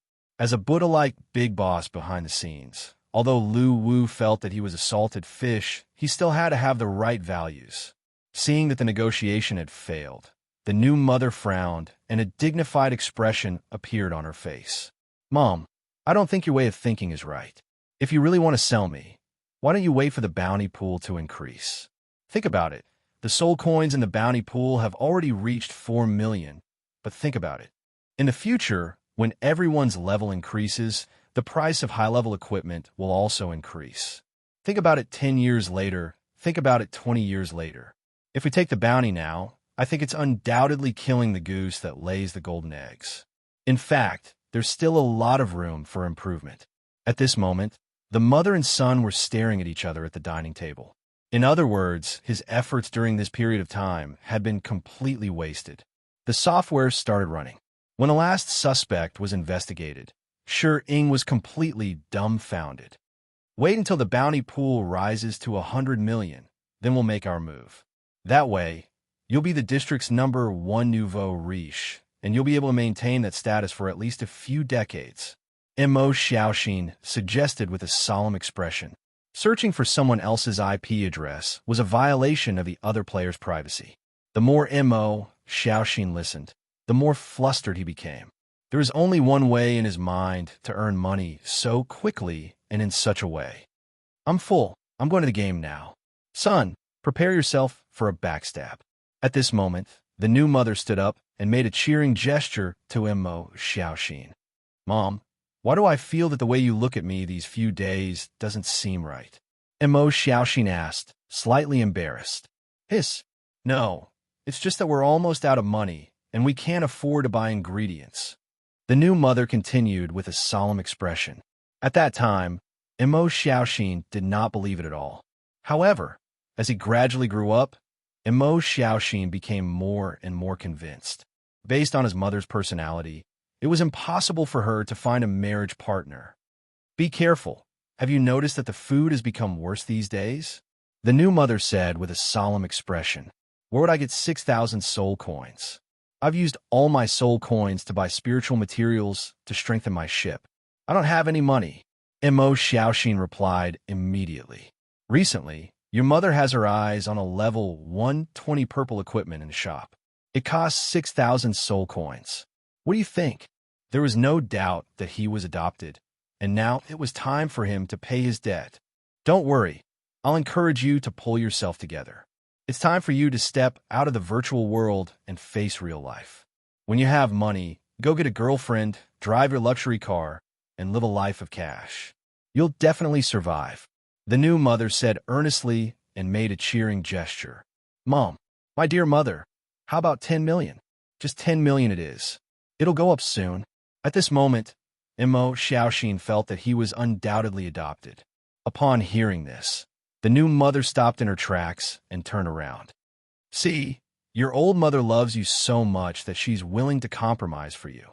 The new mother sighed helplessly. So, the new mother was expressionless. For this reason, he had specially set up 3 investigation groups so that the players in the forum could provide real-time information. It could be said that Shi Ying was determined to get Crayon Shinchan. Mo Xiaoxin felt extremely sad when he thought that he was actually negotiating with his biological mother about when he should die. His mother's love was too great. Although he knew that Zheng Zhan's black technology was very powerful, he was just trying his luck by trying to investigate Crayon Shinchan's IP address through illegal means. However, he did not expect the software to be banned in less than a second. After all, his mother had always been so easygoing. When she was young, she was also an internet addict who often did things like charging her tuition fees into the game. Mom, don't scare me. I'm your biological son. Mo Xiaoxin immediately interrupted his mother's idea of the future. Therefore, the existence of this protection function was very necessary. It was not only to protect Crayon Shinchan, but also to protect all players. Mo Xiaoxin's expression was dull. He felt that his biological mother really loved him. Upon hearing this, Mo Xiaoxin let out a long sigh of relief, feeling that the temporary crisis was over. No, I've only heard of the sword in the hand of a loving mother, slashing at the body of a wandering child. The new mother glared and slammed her hand on the dining table. Moreover, it seemed that the bounty would not be coming back. Since he could not find Crayon Shinchan through the information network, he decided to use this method. The first plan had failed, but he did not give up because he still had a second plan. He had even thought of hiring someone else to kill him. Indeed, even a vicious tiger would not eat its cubs. There was no doubt about his true love. It's decided then. As the head of the family, I have the right to decide and veto. This plan is approved. The new mother waved her hand and gave Mo Xiaoxin the death penalty. Feeling indignant, he tried to log into the battle forum to beg for mercy and seek help from the battle forum's customer service. However, when he opened the forum, the official website did not appear. All right then, I'll sell you when the price reaches 10 million. Mo Xiaoxin was speechless. Shi Ying wasn't the first person to be targeted by the muzzle of the gun. Once again, Shi Ying became the target of ridicule by the players in the forum. After thinking about it, he gritted his teeth and opened the IP inquiry software that he had bought online.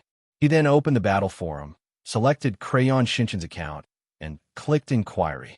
I don't want to hear it. Let's eat. I'm going to play the game after eating. You can continue killing monsters too. Mo Xiaoxin quickly said. He then began to eat, pretending that he did not understand. Mo Xiaoxin was speechless. Therefore, the existence of this protection was very necessary. In fact, Shi Ying's account was banned this time because the protection function that Lu Wu had set up was activated. He did not know what went wrong. He and the investigation team had investigated all the players on the list, but none of them were the same. That's why I came up with a great idea when I was browsing the forums. If we succeed, we'll be rich. When the time comes, I'll buy you a maglev phantom, a villa, and a few nanny robots to take care of you. Mom, have you ever heard of the saying that a loving mother sews the thread in her hand and sews the clothes on her wanderer before he leaves for fear of returning late? Every mother's love for her child is selfless and unrequited. Mo Xiaoxin tried to persuade his mother to give up on the crazy idea. However, after 5 consecutive days of diligent investigation with the investigation team, Shi Ying gradually shut down. From Lu Wu's point of view, they could do whatever they wanted in the game, even if they had to fight each other 24 hours a day. However, offline PK was strictly prohibited. Upon seeing this, Mo Xiaoxin quickly stepped forward to stop his smiling mother. This was because this bastard of a mother might really sell him out. Yes, yes, yes. I must be your biological mother. Mo Xiaoxin replied with his head lowered. Don't be touched. A biological mother's love is selfless. After all, you're my biological son that I picked up. The new mother said as she walked into her room, ready to start her daily monster-killing routine in the battle. At this moment, not only was Shering depressed, but many of the players who joined the investigation team also lost interest and chose to leave the group. I found out. So, are you addicted to killing monsters every day and don't want to cook anymore? Mo Xiaoxin could not help but ask. He was so touched that he was in tears. I've raised you for more than 20 years. You little bastard, you didn't let your old mother live a good life. Now that such a big opportunity is right in front of you, you're actually backing down. Are you worthy of all the hardships I've endured to raise you? If he had died in the hands of other players, Mo Xiaoxin might not be reconciled, but he would have accepted it. This undoubtedly made Shering feel indignant. At this moment, Shering was completely autistic, feeling wronged like a player who had been stabbed in the back. Xiaoxin, am I your biological mother? The new mother heard this and slammed the table in annoyance. However, he died in the hands of the mother of his true love. He could not die in peace. At that time, his mother confidently told him that he was picked up and had no father. I'm so touched. Mo Xiaoxin gritted his teeth. The sword in the loving mother's hand slashes at the wandering son. Biological mother. However, Mo Xiaoxin stood still and clenched his fists. Back then, Mo Xiaoxin had also asked his mother where his father had gone. Dressed in godly equipment, I'll kill anyone in my way. I'll become a revered pay-to-win player. The smile on the new mother's face gradually became arrogant. Don't worry, I'll find someone to kill you. When the time comes, I'll split some soul coins with him. I won't do it myself. The new mother chuckled. After all, this was their biggest hope of finding Crayon Shinchan. Even so, the players lost their confidence if they still could not find him. What about you? And a very cruel one. Relying on the powerful information network in the forum, Shering hurriedly began his investigation journey. Chapter 473. Following the mysterious disappearance of a certain leader, the discussion on capturing Crayon Shinchan in the battle forum began to die down. On the other hand, Crayon Shinchan's godly position in the forum had become even more stable than before. After all, the players couldn't think of any other way to punish this shit-stirrer on the forum if he managed to evade such a large-scale investigation and arrest. On this day, Lu Wu browsed through the posts in the main forum as usual and checked on the players' daily lives. From time to time, he glanced at the increasing amount of soul coins. At this moment, one of the posts actually had the mark of a divine artifact. This piqued Lu Wu's curiosity. He could not understand why the posts on the forum were marked with artifacts. Moreover, this post was not popular, and there were not many replies. It was still sinking. Seeing this, Lu Wu immediately clicked on the post. It seems like I'm going to be rich. Everyone, help me appraise this and see if I can get 1,000 soul coins for this. I dug it out from my own backyard. It's definitely not fake. Author, win traveler content. Pictures attached. Everyone, take a look. This bronze object that looks like a sapling was dug out from my backyard today. I think it looks like an antique. Is there a professional archaeologist who can help me analyze it? How much can I sell it for? Am I going to be rich?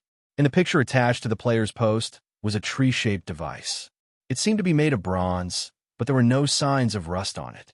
The design was simple and unadorned, and it looked a little like ancient bronze.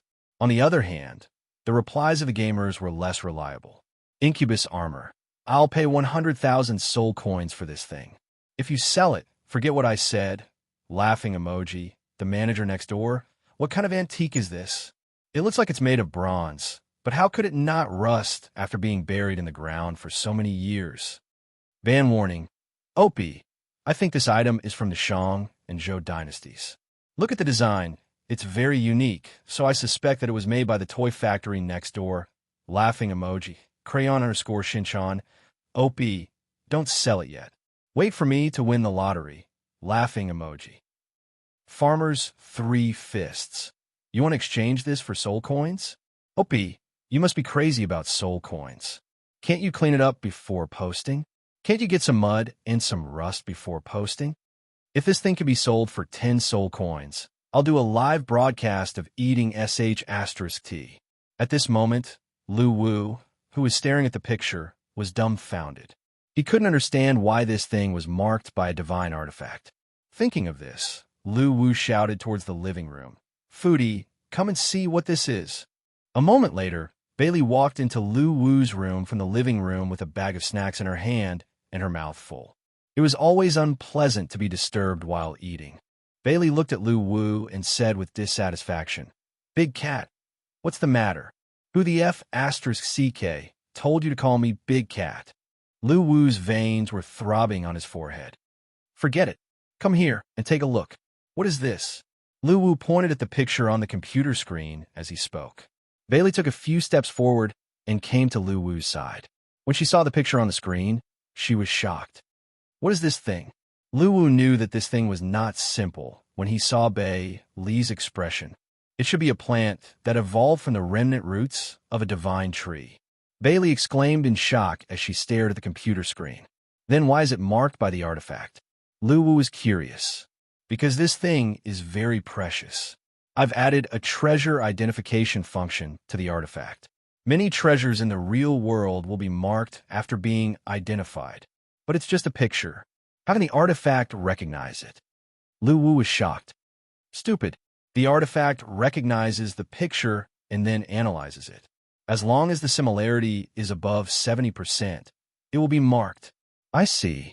Lu Wu felt that he had obtained a new ability from the artifact. "What's the use of this plant?" "Yes, look at the shape of this tree. There are 9 birds and 12 branches on the tree. The birds are the incarnation of the sun in the heavenly realm. They are also known as the golden crow. There should be 10 golden crows, but there are only 9 on the tree.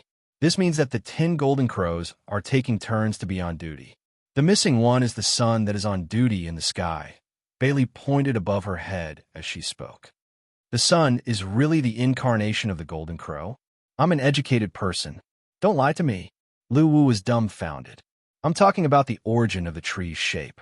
The sun is obviously not the golden crow." Bailey looked at Lu Wu as if he was an idiot. "What are the 12 branches on the tree?" "It represents the 12 months of the heavenly realm as a year." Bailey continued to explain. "So what's the use of this thing? Looking at the shape of this tree, if I'm not mistaken, it should be the ancient bronze tree from the heavenly realm. Its roots were cut off after the War of the 3 Realms, and it evolved into its original form in the human world. How many soul coins is it worth?" Lu Wu's expression became solemn. "Not much. Although it's the evolution of the roots of the heavenly tree, it has been a long time. The spiritual power inside has long been exhausted. At most, it's an incomplete God-level spiritual material. However, its actual effect is probably not as good as an ordinary king-level spiritual material. If it's burned, it should be able to make a big fire," Bailey said with a serious face. Lu Wu, who was looking forward to it, suddenly pulled a long face when he heard this.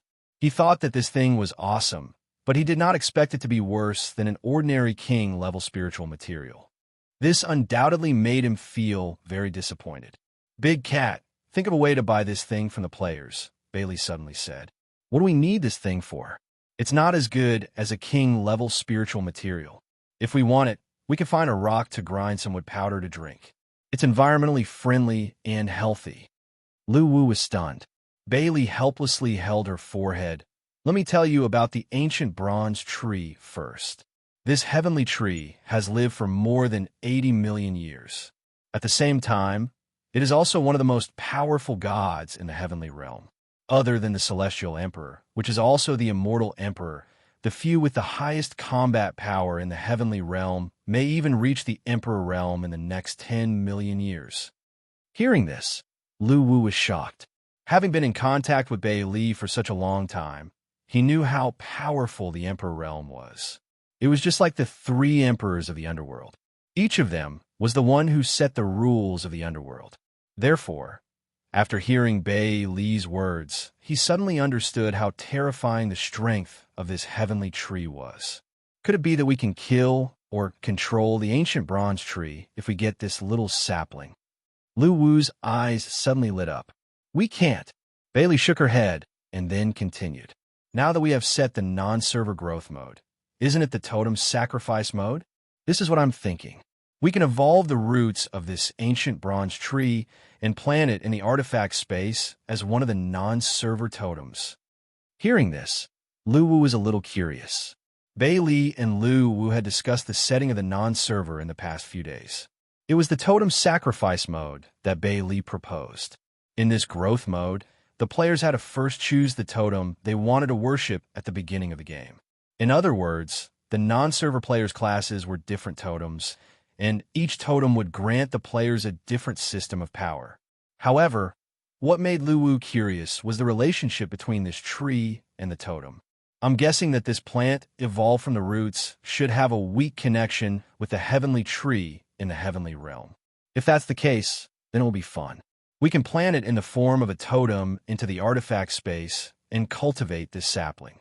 Through the weak connection between the sapling and the ancient bronze tree, it will counterattack the ancient bronze tree. In other words, if the hypothesis is correct, the stronger this tree is, the weaker the heavenly tree in the heavenly realm will be. What should we do? Lu Wu suddenly became excited again. It's very simple. We will cultivate this sapling to have the exact opposite attributes of the ancient bronze tree in the heavenly realm. It is equivalent to one yin and one yang, completely opposite. After it is made into a totem, I will imprint the mark of the sapling into the souls of any players who choose to use this tree as their totem. We will rely on their growth to nourish this sapling. The stronger the sapling, the more power it can absorb from the ancient bronze tree, and the more power it can give to the players. If there's a connection between them, then if the ancient bronze tree in the heavenly realm also absorbs our little sapling, wouldn't it be sucked dry in an instant? Lu Wu suddenly raised the issue. That's why we planted it in the artifact space. It can only be entered, not exited, and the ancient bronze tree in the heavenly realm can absorb it however it wants. It's watertight. At this moment, Lu Wu suddenly understood. In other words, Bailey wanted to create a new type of totem and use the growth of the players to cultivate this totem sapling. Then, the sapling would absorb the power of the ancient bronze tree to grow and nourish the players. In other words, it was a unilateral plunder. Lu Wu felt that it was completely feasible. This was equivalent to killing a strong future opponent in advance and using the opponent's power to cultivate their own warriors. Excellent operation. After understanding the reason, Lu Wu could not help but laugh. All right, will this cause imbalance in the early stage of the game? The other totems we have set are not as strong as this Tree of God. Will it cause the players who choose the Tree of God as their totem to surpass the players who choose the other totems? Lu Wu could not help but frown as he asked.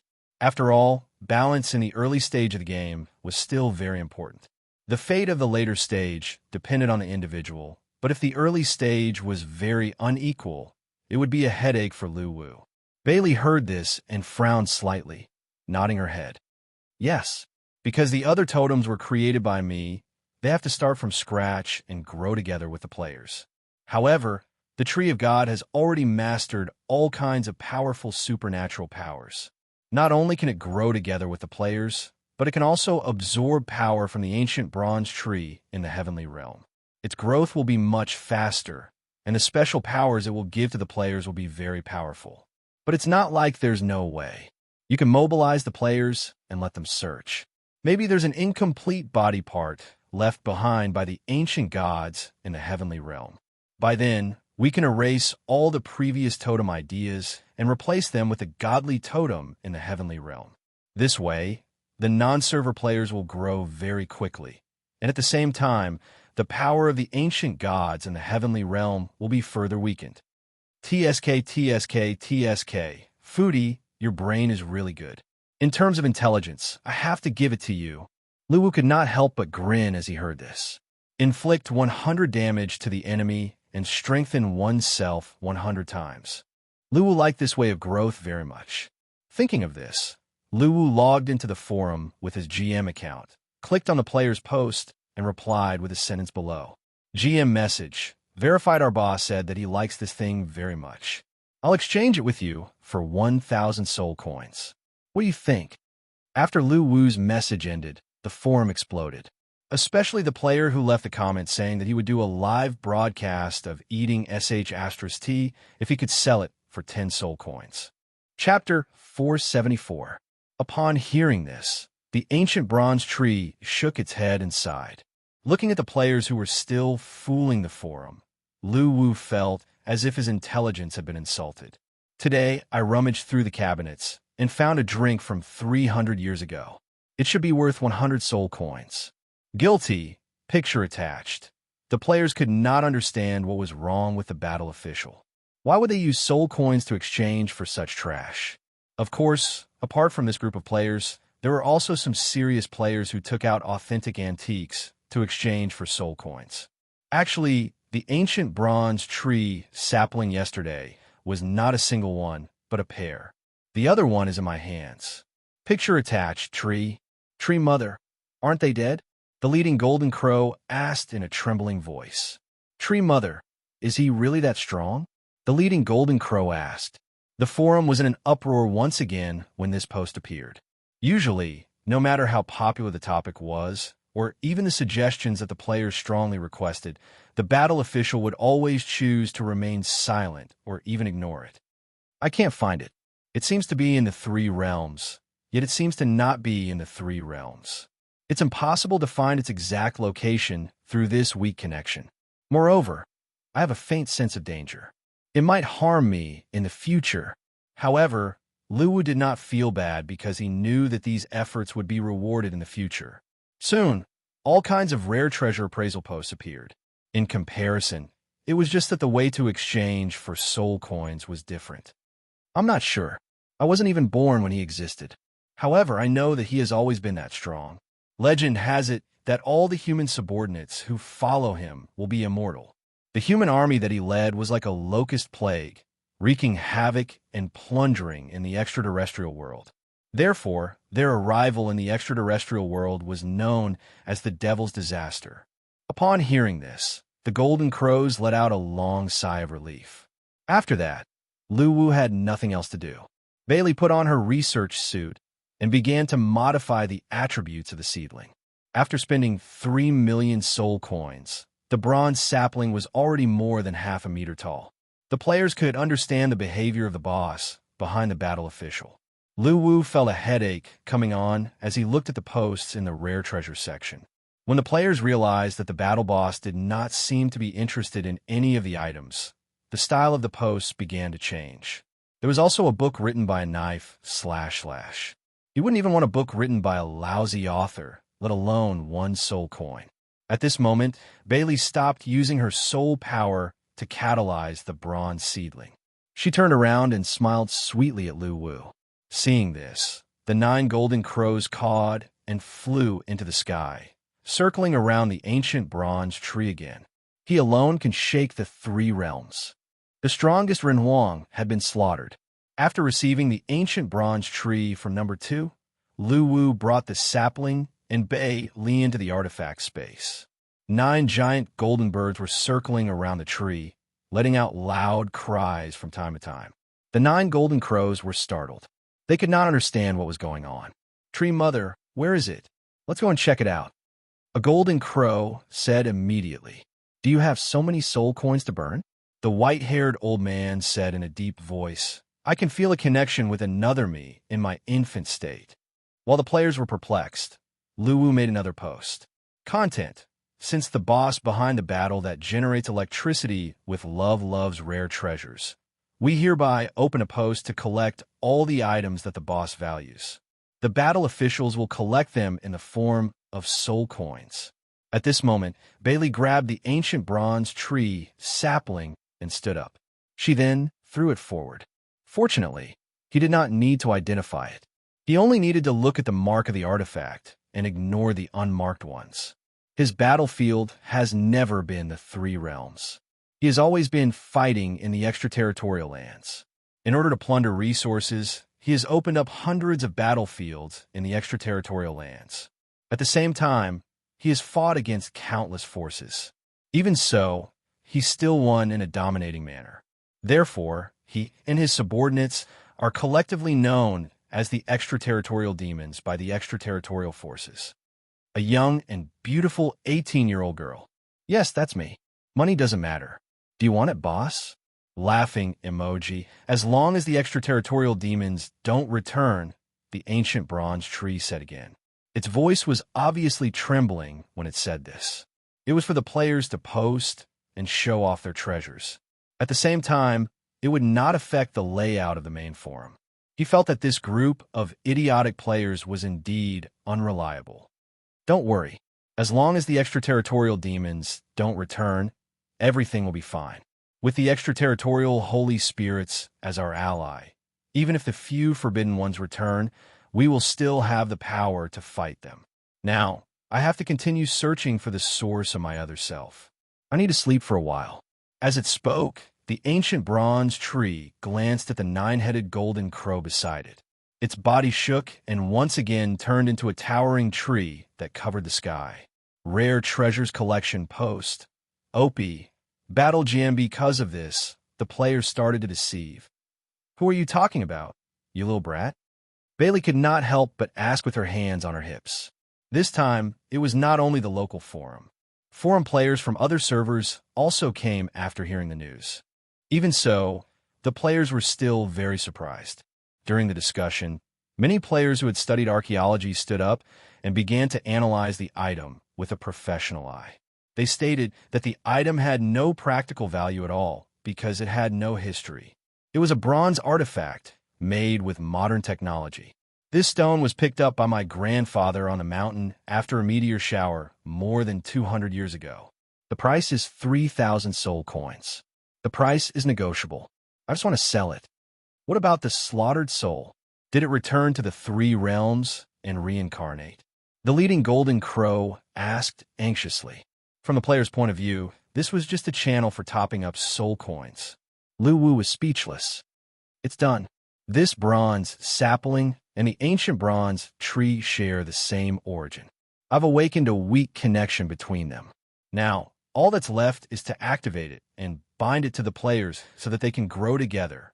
Blood connection? No, it's the complete opposite of mine.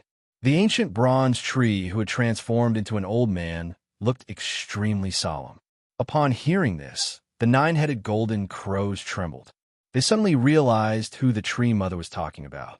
With this ability, he could do anything but try to cheat us of our soul coins. One ignorant and incompetent person. Upon hearing this, Bailey chuckled and extended a finger. Regardless of whether it was a rare treasure or a miraculous elixir, as long as it was not marked, it would be treated as waste and garbage. At this time, the idiotic players had all turned into masters of appraisal. In their posts, they used flowery words to praise their treasures. Each treasure had a touching story. When the war started, they had just gained sentience. Therefore, they only had a vague impression of the slaughtered soul that came from the tree mother's mind. They did not expect the slaughtered soul to be so strong. As for the transaction between him and the player, he naturally would not reveal his current address. Instead, he asked number 2 to pick it up from his doorstep. After busying himself and spending nearly 1,000,000 soul coins on it, the sapling was revived. No, because of this, the immortal emperors have searched the heavenly axiom and the 6 paths of reincarnation, but they cannot find him. Therefore, we can be sure that he has fallen in the outworld. After a day, not only did Lu Wu not find anything, but he was also shocked by the player's outrageous actions. What was even more outrageous was an ordinary ant. The player insisted that this ant was a divine beast that had protected their family for thousands of years.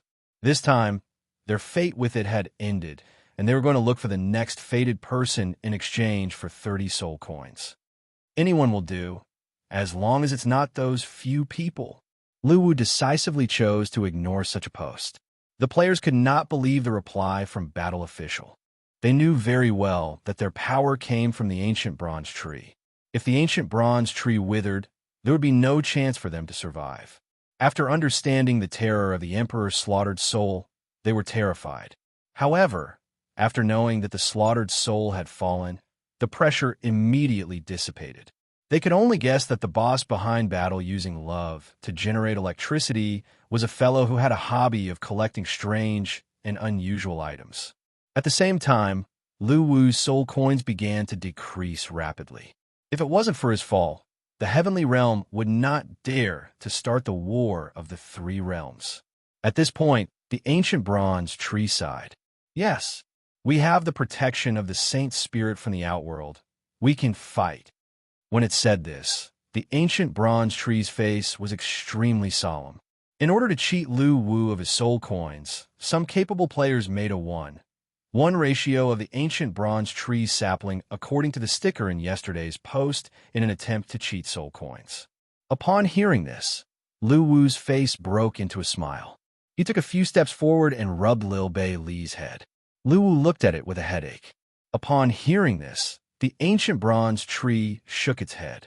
In the end, Lu Wu simply let the artifact continue to monitor the posts in the rare and rare treasure section. He then left the forum and prepared to have some peace and quiet. However, after the fusion, Lu Wu did not awaken Mu Zhiguang's memory, because it was completely unnecessary. How is this possible?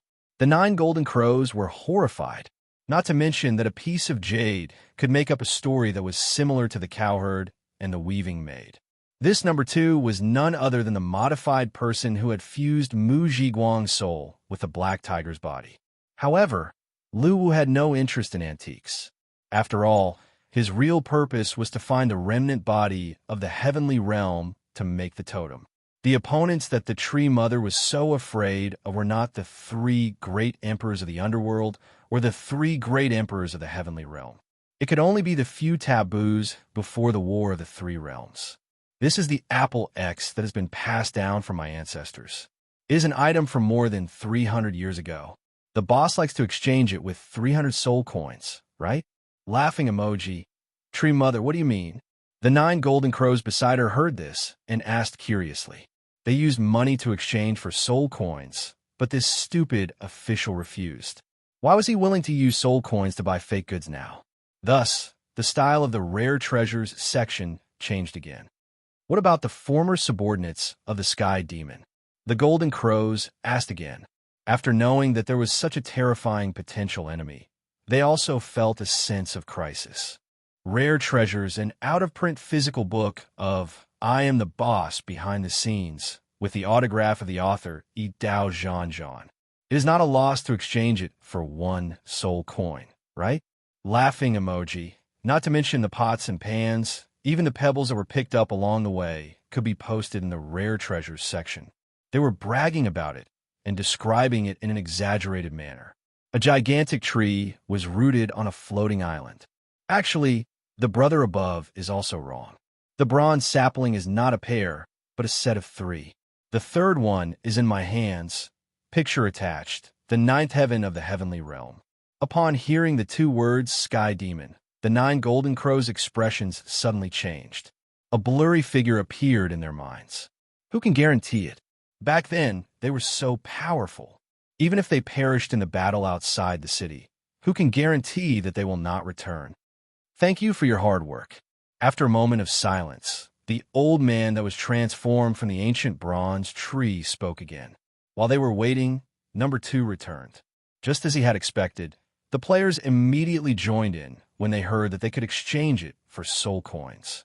The stick in my hand is said to have been used by primitive people during the Stone Age to hunt. It is definitely true. Boss, name your price. However, Lu Wu did not know whether to laugh or cry. The players were posting all kinds of things in this section. As for the effect, all Lu Wu had to do was to wait. These players could be said to have only one purpose, which was to promote their treasures in exchange for the soul coins in the hands of the battle boss, Lu Wu. Furthermore, they replied to a post that was not popular at all. If they return, will we be able to fight them? If I'm not mistaken, the person behind the scenes is trying to absorb my strength through this tree, which has a completely opposite attribute to me, to strengthen this sapling. Therefore, the curious players began to speculate whether this item had any hidden value. At this moment, a large number of players in the forum flooded into the post, wanting to find out what was so special about it. Is it the doing of the 3 emperors of the underworld? The 9-headed golden crow heard this and instantly became angry. Suddenly, the surroundings were filled with heat waves. The branches and leaves slowly spread out, and the originally drooping tree trunk straightened. The 9 golden crows shed their bronze shells, and their entire bodies became golden and dazzling. Following which, they spread their wings and began to circle around the ancient bronze tree. In these posts, there were a few items that looked like the ancient bronze tree, and they were very similar to the item in the post from this morning. Lu Wu felt that these idiotic players were really challenging his intelligence. Since he is so powerful and immortal, how did he die? The golden crows asked with a serious expression.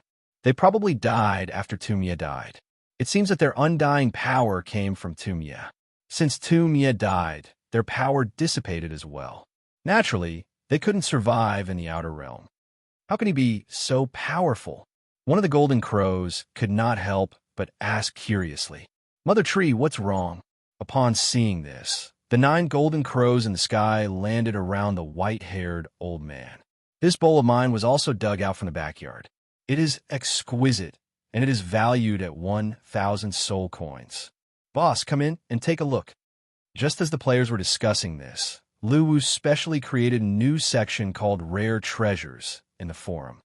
Who could it be, other than the immortal emperor, who in the heavenly realm dares to go against you? How infuriating!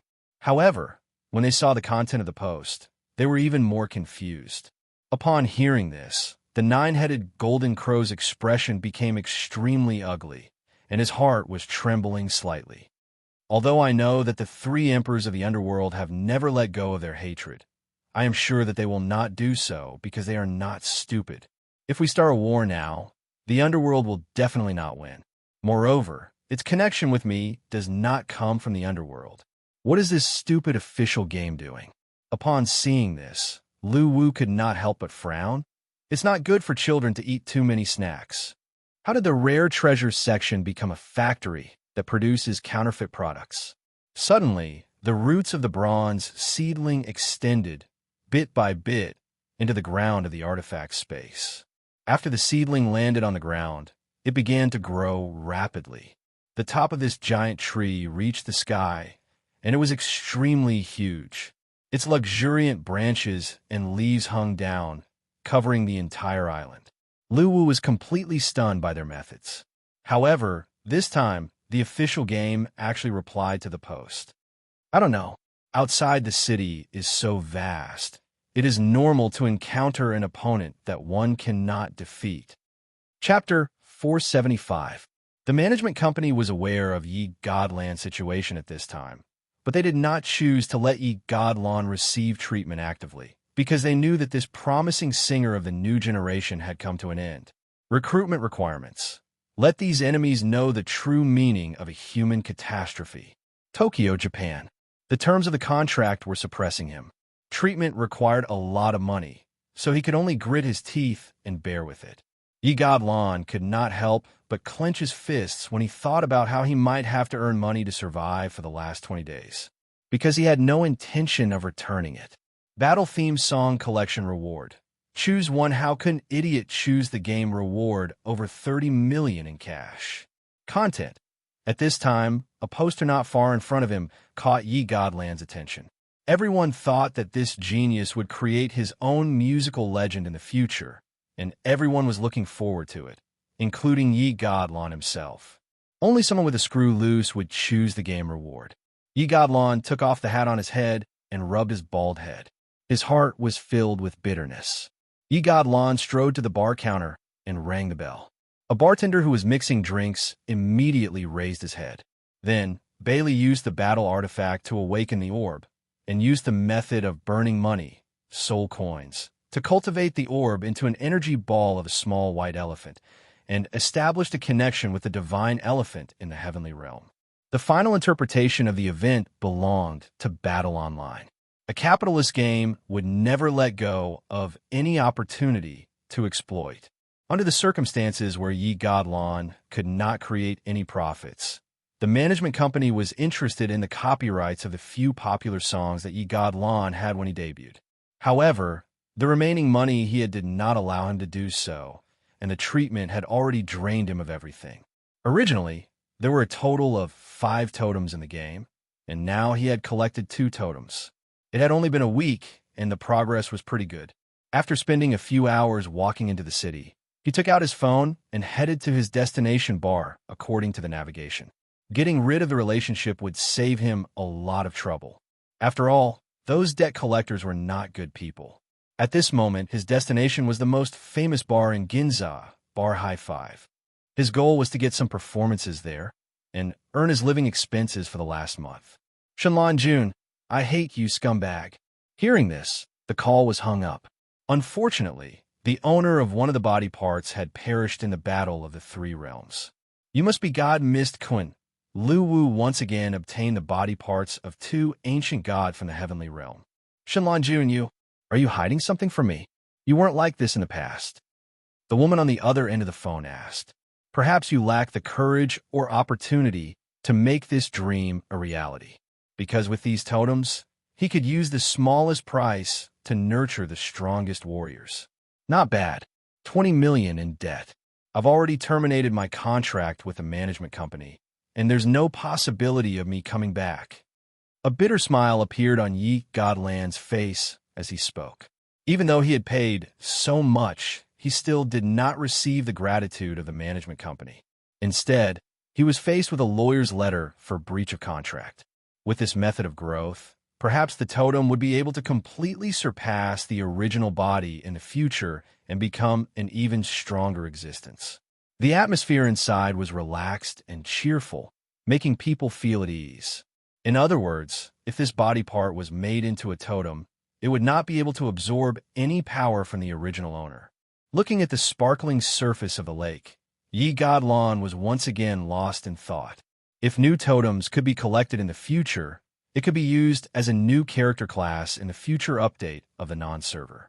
It could be said that there were many benefits to using the body of an ancient god from the heavenly realm to nurture a totem. Can you tell me the real situation now? The person on the other end of the phone asked after a moment of silence. He had also obtained the most publicity resources from the management company, as well as the best songwriting resources. At such a young age, he was already riding on a rocket to the top of the music industry. A wise decision. Yi Godlon replied in a calm tone. In other words, while accelerating the growth of the players, these totems also had limitless potential. They would become Lu Wu's potential power in the future.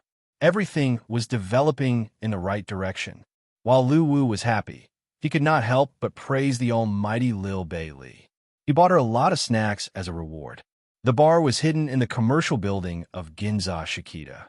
Compared to the noise of the surrounding shops, a steady door stood quietly in the middle. After the door was pushed open, the low sound of a saxophone drifted out leisurely. Boss Lu Wu was very pleased that he was taking the least salary, doing the most brain-consuming work, and enjoying it. Can you contact your boss or the person in charge of the izakaya? I want to see him. You may have dreamed of becoming a singer or a star, but not everyone would end up standing on the music stage like Isis in the movie. Camelon Kuan, in the past, you loved music so much.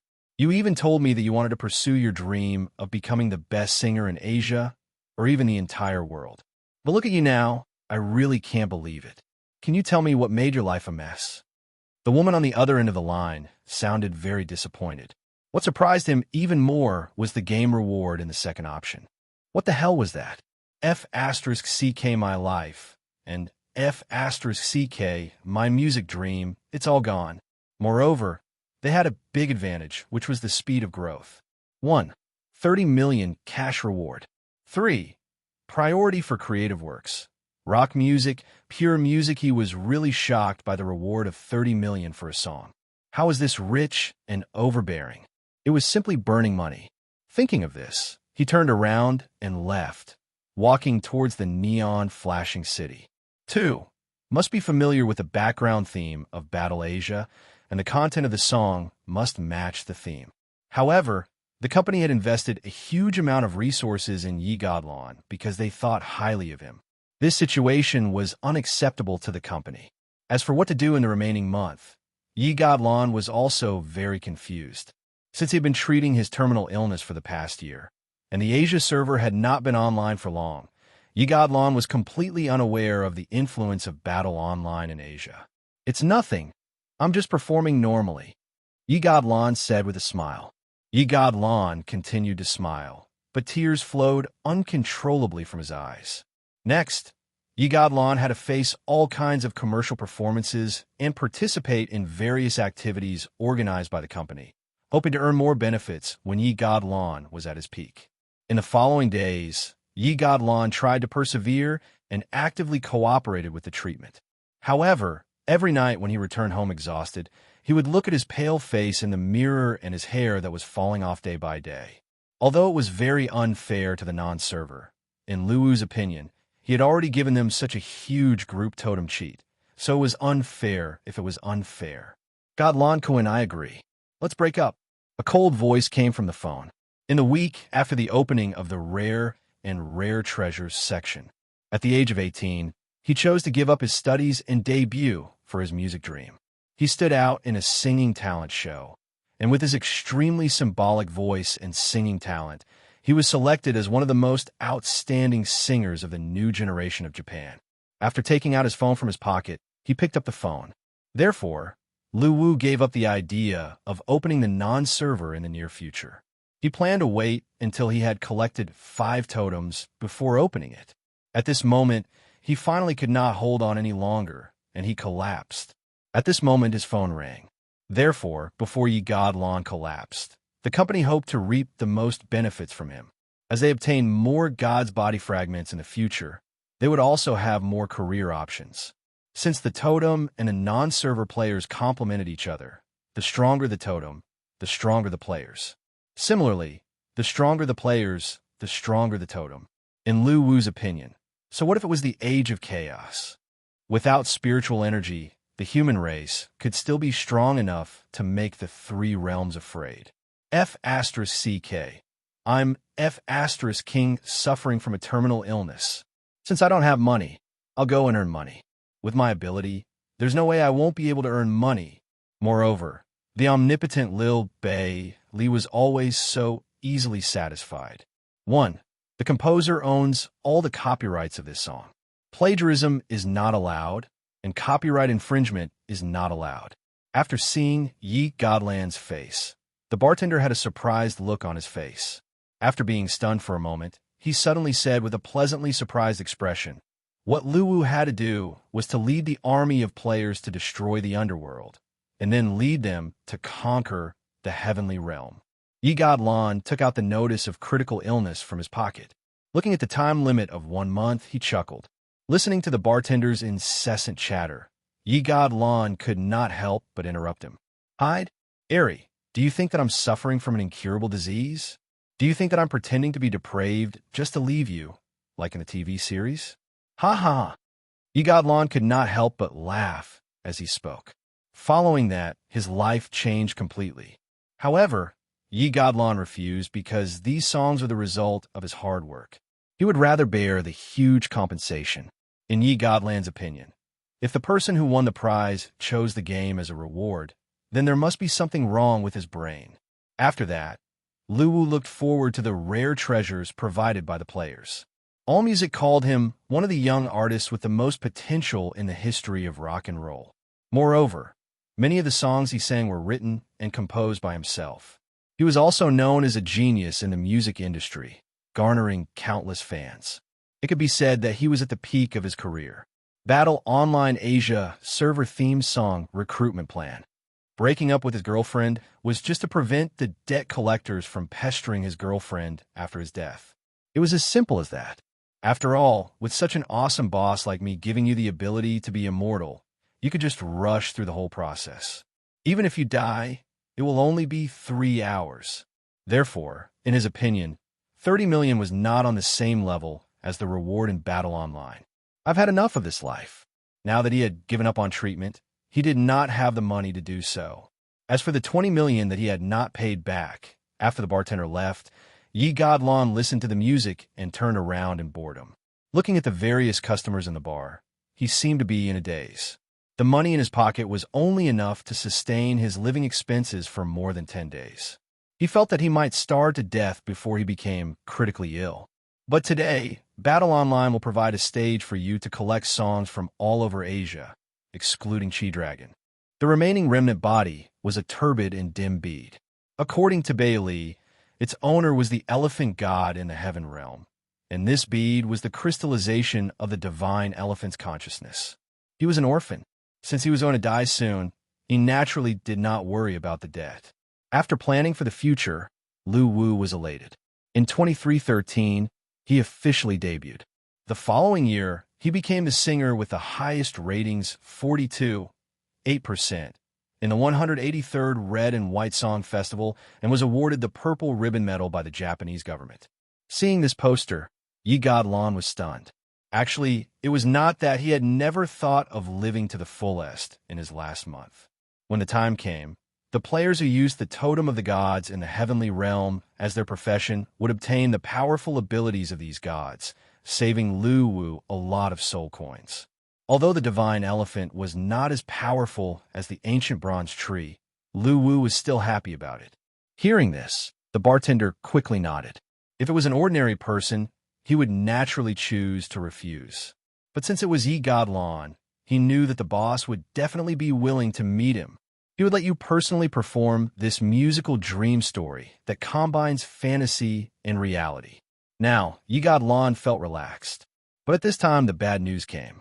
What Yi Godlon did not expect was that he was suffering from a terminal illness, a cancer that could not be cured by current medical methods. Suicide. He would not commit suicide. That was the action of a coward. Even if he could only live one more day, he would still live. This event would last for 3 months. All the players in the forum and the behind-the-scenes voting system would be carried out. At the same time, in order to motivate the players, Lu Wu planned to start individual competitions soon after the opening of the non-server. In other words, the biggest difference between the non-server and the other servers was that the players had more choices in the beginning.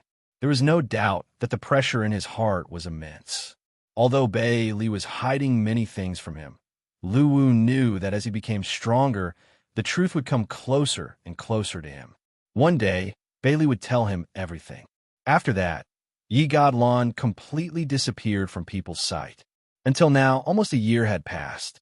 Next to the lake, under the bright moonlight, a man leaned on the railing by the lake, lost in thought as he looked at the reflection of the moonlight on the surface of the lake.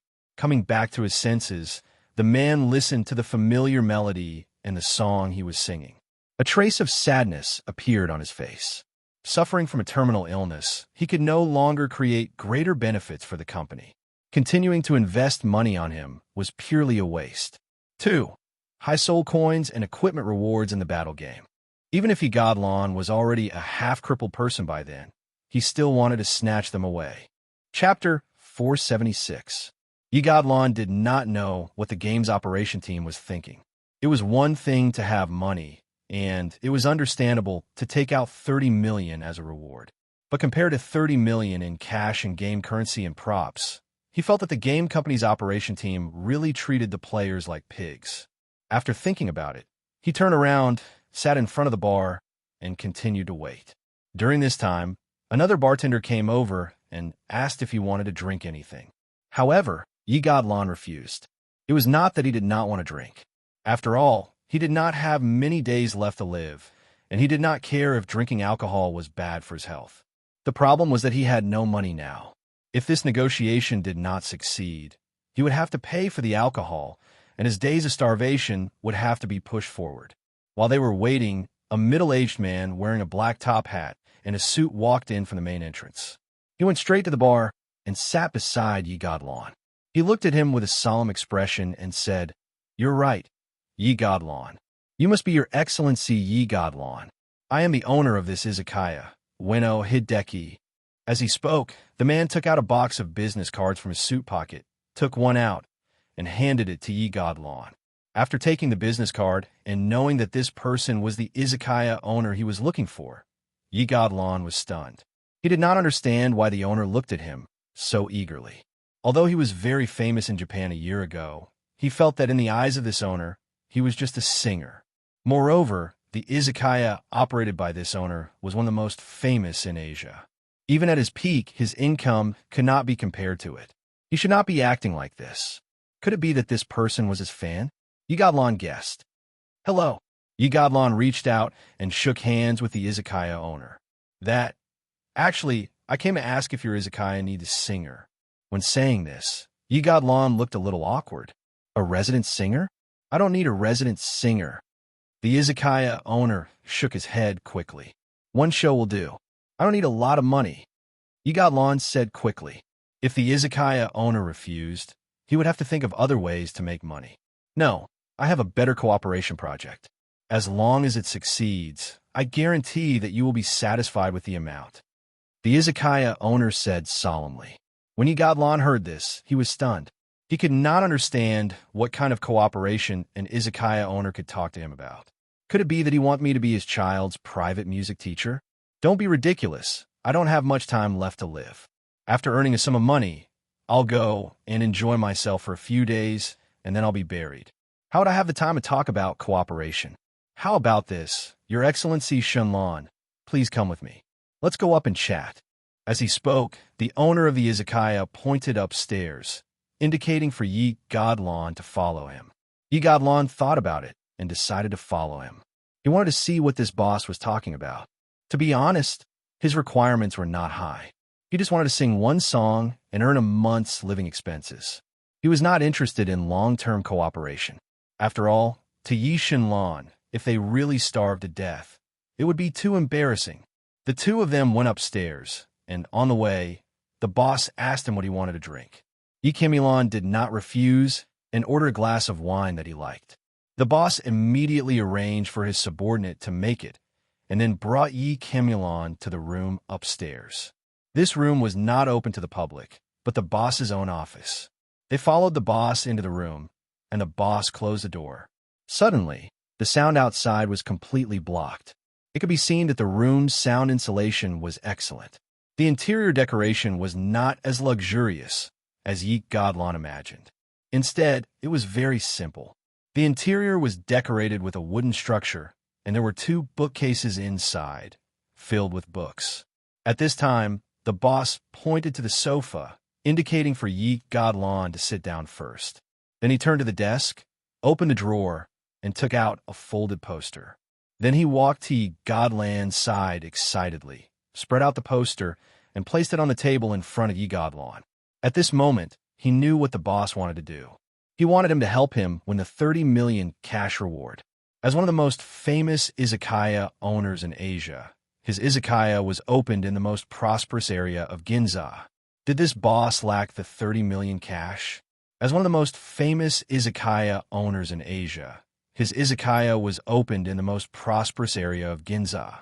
Could it be that this owner still lacked 30 million yuan? I'm sorry, I really don't have the energy to fight for the 30 million cash reward for you. Yi Godlon immediately shook his head. While refusing, Yi Godlon had already thought of what the boss of the izakaya would say to persuade him. While refusing, Yi Kimilon had already imagined what the owner of the izakaya would say to persuade him. They would probably promise to cover all his expenses during the competition, provide all kinds of financial assistance, and package himself.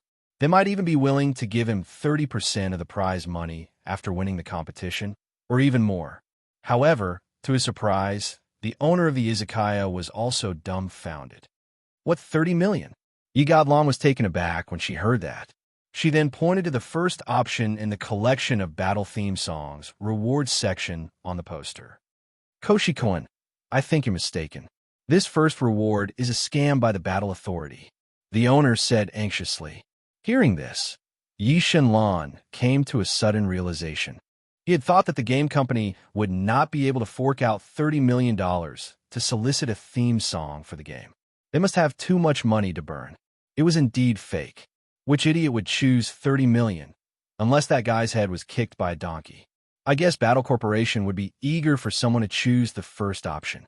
After all, they've always been stingy with the game rewards. What the owner of the izakaya said next stunned Yi Camilon. She even thought that she had heard wrong. Only a fool would choose 30 million in cash. Could it be that the smart one would choose the game currency and item rewards? Yi Godlon was confused, her face full of question marks. Are you serious? Yi Godlon asked in a low voice. Of course, I'm very serious. For this reason, I've found 3 outstanding composers to participate in the competition. You know the 3 of them. Their purpose is to get the second theme song reward. The owner of the izakaya looked extremely serious when he said this. So, you want me to help you get the first place in the theme song competition and then choose the game reward? Yi Godlon asked in bewilderment. Seeing that Yi Godlon had understood what he meant, the owner of the izakaya nodded heavily. At this moment, Yi Godlon felt that he might be terminally ill. Even his logic of looking at problems had problems. Kamiyama-kun, I know what you're capable of. When I wanted to win the title of the theme song for this battle, I had people gather information on the best singers and composers. You're one of the names on the list that I got. Furthermore, after the analysis of the authorities, they told me that you're the most capable of winning the championship. However, it couldn't find you, so listening to the owner of the izakaya chattering excitedly, Yi Godlon's eyes glazed over, asking his subordinates to collect the information of the singers just to play a game, and even looking for an authoritative music organization to evaluate the winning probability of each contestant? Was the owner of the izakaya crazy, or was he really terminally ill? Touching the crumpled notice of critical illness in his pocket, Yi Godlon felt that it was more likely that he was terminally ill. How about this, Koshikun? As long as you get the first place in the theme song competition, I'll sponsor you 100 million. What, 100 million? Even though he knew that he did not have many days left to live, Yi Godlon's heart still raced when he heard 100 million. It turned out that there was really an idiot who would choose the game reward and buy it at more than 3 times the price. Koshikun, I know that there are people out there who offer a higher price than me, but I can sign a contract with you. As long as you get the first place in the theme song competition and help me get the game reward, I can sponsor you another 300 million and help you hire the best medical team in the world to treat your body. I've investigated you and know that your current situation is not optimistic. I've been looking for you since you went missing. Yi Godlon felt that he was about to suffocate. 100 million was just the premise. There was still the 300 million treatment subsidy. Listening to the words of the owner of the izakaya, it seemed that there were people out there who offered a higher price than him. Yi Godlon lay on the sofa, feeling that his spirit had suffered a violent impact. Oh no, he was terminally ill. This hallucination was accompanied by delusional scenes. Chapter 477. Realizing that Night Godlon seemed to be in a trance, the owner of the izakaya could not help but be stunned.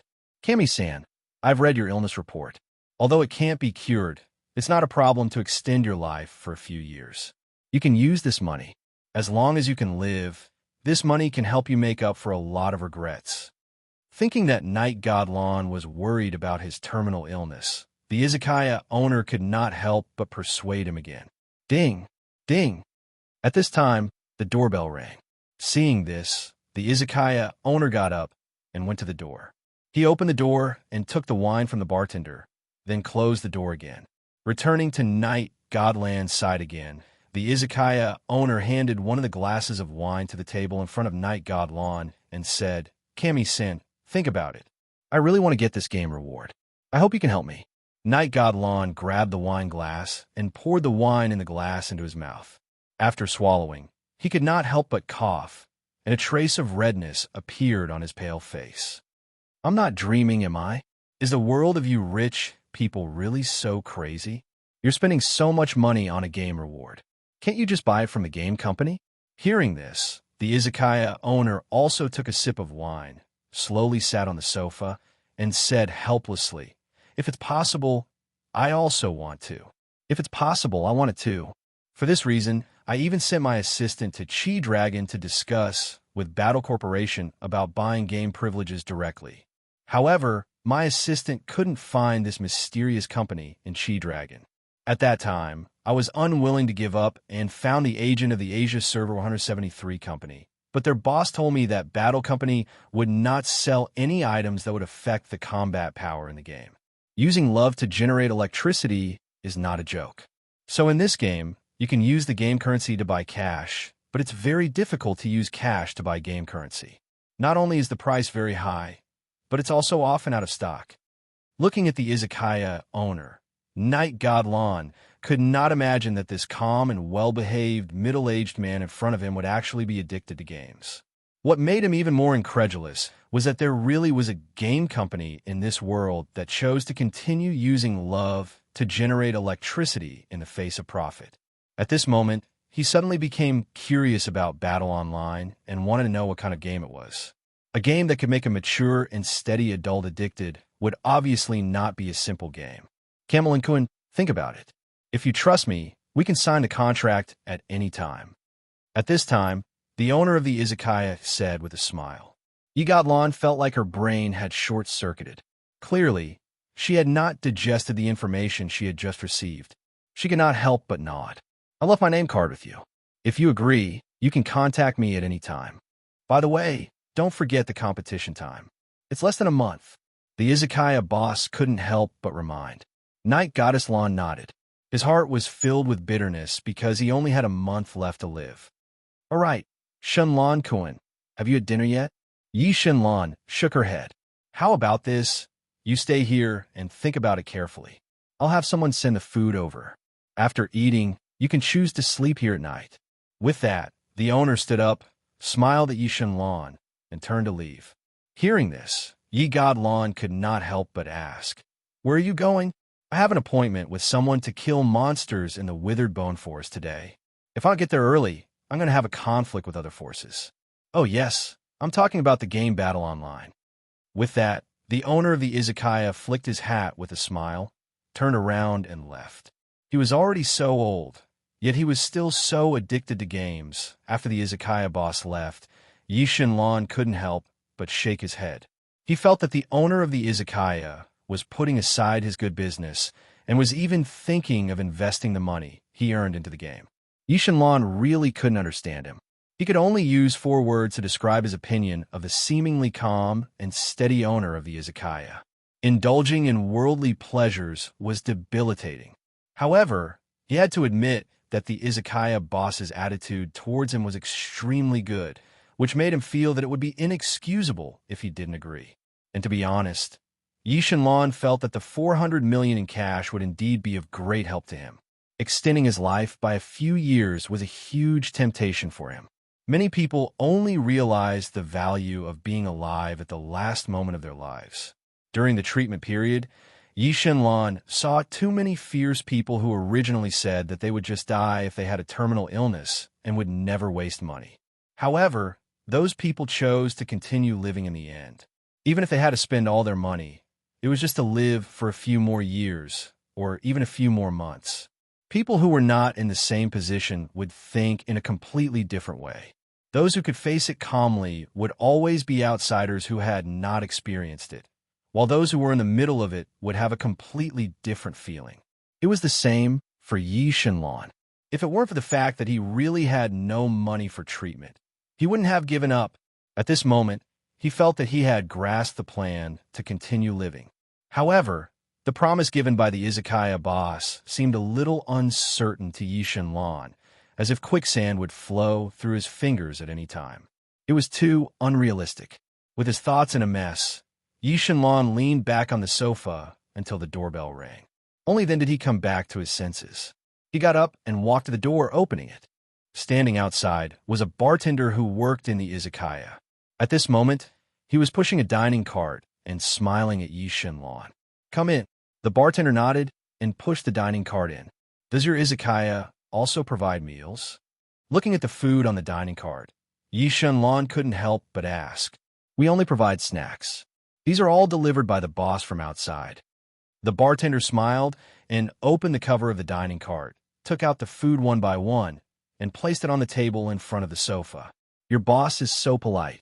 Yi Shenlon could also feel at this moment that the izakaya boss really attached great importance to the collection of the battle theme song, which could be seen from the treatment he received.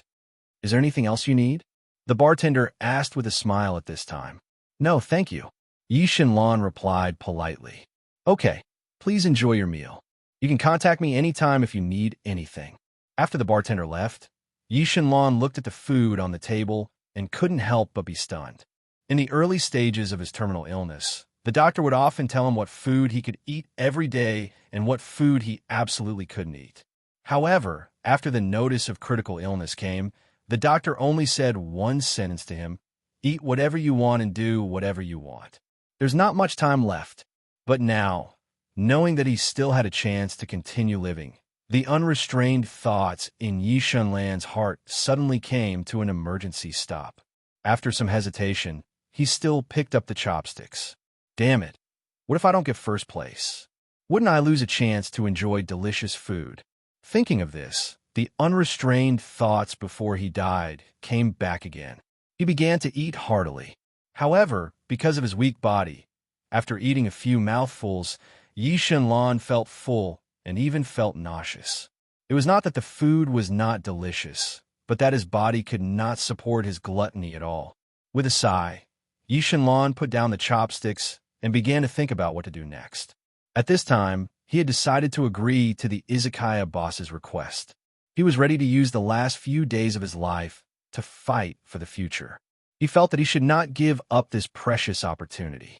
Moreover, from the words of the izakaya boss just now, Yi Shenlan learned a piece of news. In the battle theme song collection competition, invited by the izakaya boss, there was one person he was very familiar with. It was Sakai, who debuted at the same time as him. They worked in the same company, but the difference was that at that time, Yi Shenlan was a popular singing star, while Sakai was only the second place that was suppressed by his brilliance. At that time, the relationship between the two was not bad, and could even be said to be very good. After all, they came out of the same singing talent show. Later, after signing with the same company, with the rise of Yi Shenlan, the relationship between the two became more and more sincere, at least at that time. Yi Shenlan thought so. But after Sakai learned that Yi Shenlan was terminally ill, he changed. What was even more difficult for Yi Shenlan to accept was that before he made arrangements, Sakai informed the company's senior management of his situation in advance. Otherwise, the oppressive commercial performances and activities would not have come so quickly. When he told Sakai that he was terminally ill, he trusted Sakai, but Sakai obviously did not value this friendship. At that moment, Yi Shenlan understood. When they were at their peak, everyone around them was wearing a mask. It was only when they were at their lowest point that they would tear off their masks and reveal their unchanging hearts, or reveal their ugly, true faces. Sakai was obviously the latter. Of course, Sakai, who was in second place, took over all the resources that once belonged to Yi Shenlan, while Yi Shenlan struggled in pain and the pressure of the company. In Yi Shenlan's view, Sakai was a successful person. His character was very suitable for the law of survival, and he knew how to seize opportunities to move forward. But he stepped on himself, who had once regarded him as a friend, which was difficult for Yi Shenlan to accept. But that time, he was terminally ill, so what right did he have to negotiate? This was how the industry was. Every artist was a commodity, and there was a string of numbers on them that represented their value and the benefits they could create, just like commodities.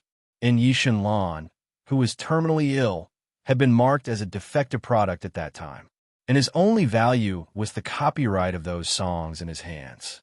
Even in the most difficult time, Yi Shenlan did not choose to sell them, because this was his dream, his lifelong pursuit.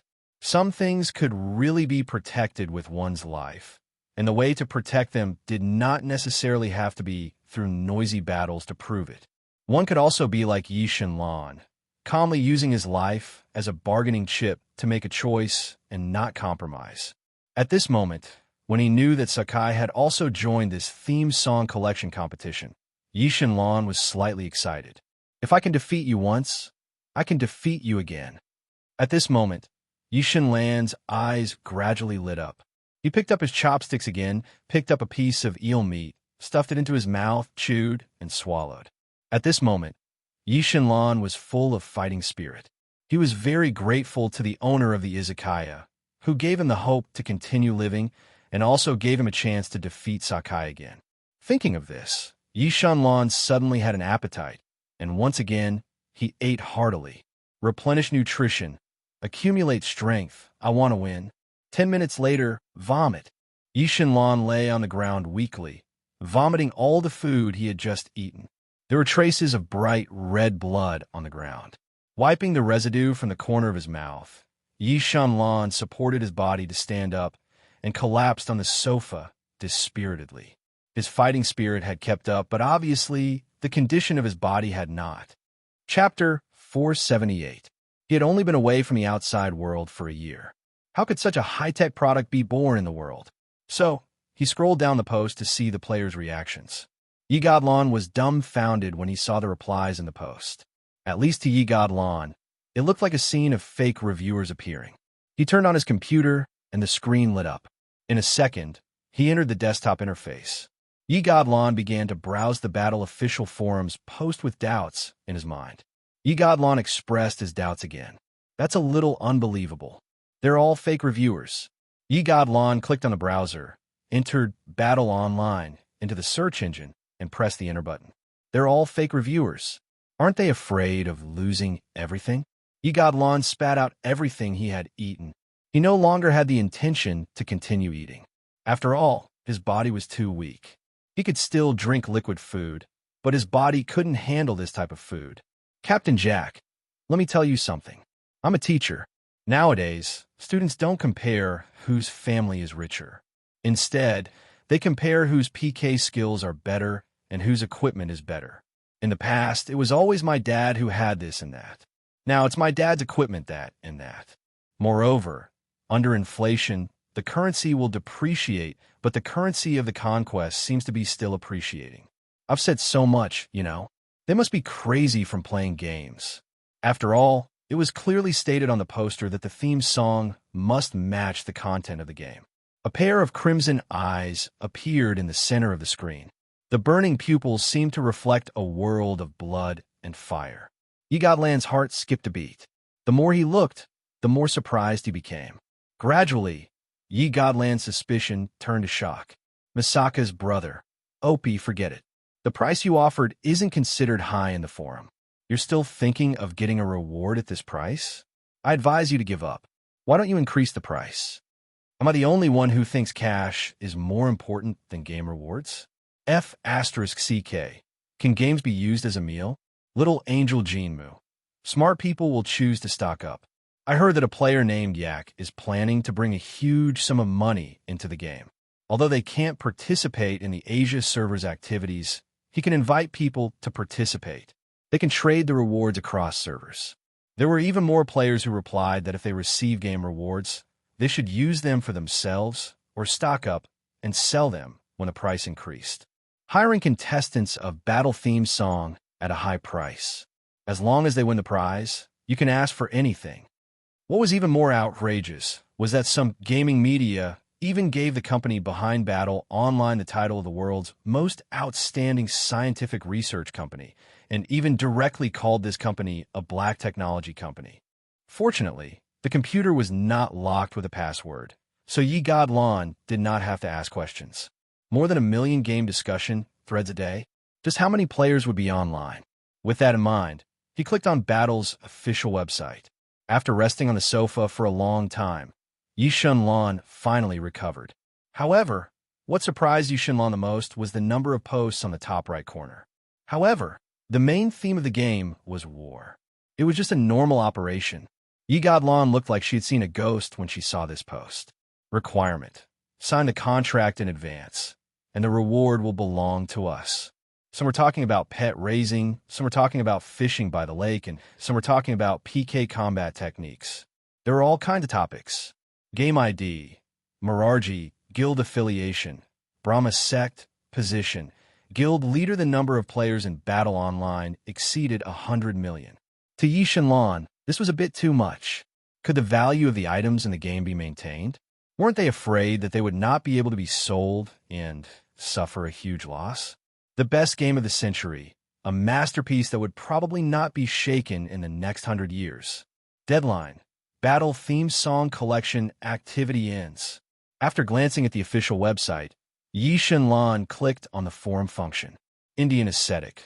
We'll wait to beat up the non-Chinese guys to vent our anger. Laughing emoji. That was because the gaming media's evaluation of Battle Online was too high. Yi Shenlan started to doubt his life, wondering why his worldview was so different from the public's, because he was starting to believe that it was true. The first link was to Battle Online's official website. Author, Brahma Buddhism. In his opinion, the owner of the izakaya was burning money to fork out 400 million, but the Brahma Consortium was willing to invest 800 million, which was twice as much as the owner of the izakaya. This was 2F** King abnormal. What was 100% realistic? An epic-making product. However, in the gaming media's description, Battle Online gave Yi Shenlan the feeling that there was a brand new world in the game, and it was a game suitable for all ages. Garji's incarnation. It's too little. Hurry up and raise the price.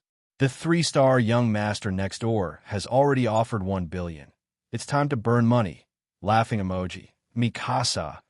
After analyzing the situation these few days, I advise the capable participants to choose to stock up. You will definitely lose money if you sell. Otherwise, why do you think the tycoons signed the cooperation with you in advance? Be smart. 800 million. Why did they put on a look as if it was too little or even disdainful? However, as Yi Shenlan looked at them, he felt that these players seemed to be playing a different game. All of them were praising the game, and Yi Shenlan was speechless. Yi Shenlan was confused. He couldn't understand what kind of mentality the players in this game had when they played the game. Yi Shenlan did not directly enter the official website, but first looked at the other gaming media's introduction and comments on this game. Player from the strongest country in the universe. Anyway, no matter what, we must not sell it to other servers. The Asia server is already lagging behind. What if the reward is a legendary weapon or even better item? We must not sell it. Slams table emoji. He clicked on the Asia server's forum, and suddenly countless posts appeared. Moreover, in Yi Shenlan's eyes, many of the screenshots in the posts were pictures from reality. There was really a game with 100% realism, equivalent to a second world. As he read, Yi Shenlan gradually revealed a shocked expression. What a joke! How many people did their country have? At this time, a post caught Yi Shenlan's attention. Yi Shenlan could not imagine that any musician or singer would be able to resist the temptation of such a price. There were too many posts that could prove this point. He was not stupid. Although he was shocked, he still accepted the truth. Suddenly, a large amount of information appeared in rows. When the crimson eyes dissipated, the Battle Asia server's official website interface appeared. The main interface's background was an aerial view of blazing Sky City, with eagles soaring at the side, and the buildings below were quite otherworldly. Content. For this Asia server's theme song collection activity, India's Boruo Financial Group invested 800 million to recruit music experts. As long as the theme song you created is successfully selected as the Battle Asia server's theme song, you will receive this generous reward. Expert Fisherman. The previous poster above understands. I think so too. Moreover, what's the use of so much money as long as it's enough to spend? I basically stay in a cultivation chamber every day. I don't want to spend money even if I have money. Instead, I will be very happy if I receive rewards, such as inheritance or something. Laughing emoji. After thinking for a while, he stood up with difficulty and strode to the computer table in the study room. He planned to go online and search for information about Battle Online. This time, Yi Shenlan no longer had a doubtful attitude. When he read the subsequent posts, he was only shocked and in disbelief. From his point of view, if there were 1 million active posts in a day, excluding the replies, then the number of online players must have exceeded 100 million, or even more. After all, many players only replied to the posts and did not post anything. There were even some players who only read the posts and never replied. Looking at the bloodstains on the ground, Yi Shenlan shook his head helplessly. However, vomiting blood was already a common occurrence for him, so he did not panic at all, let alone call an ambulance.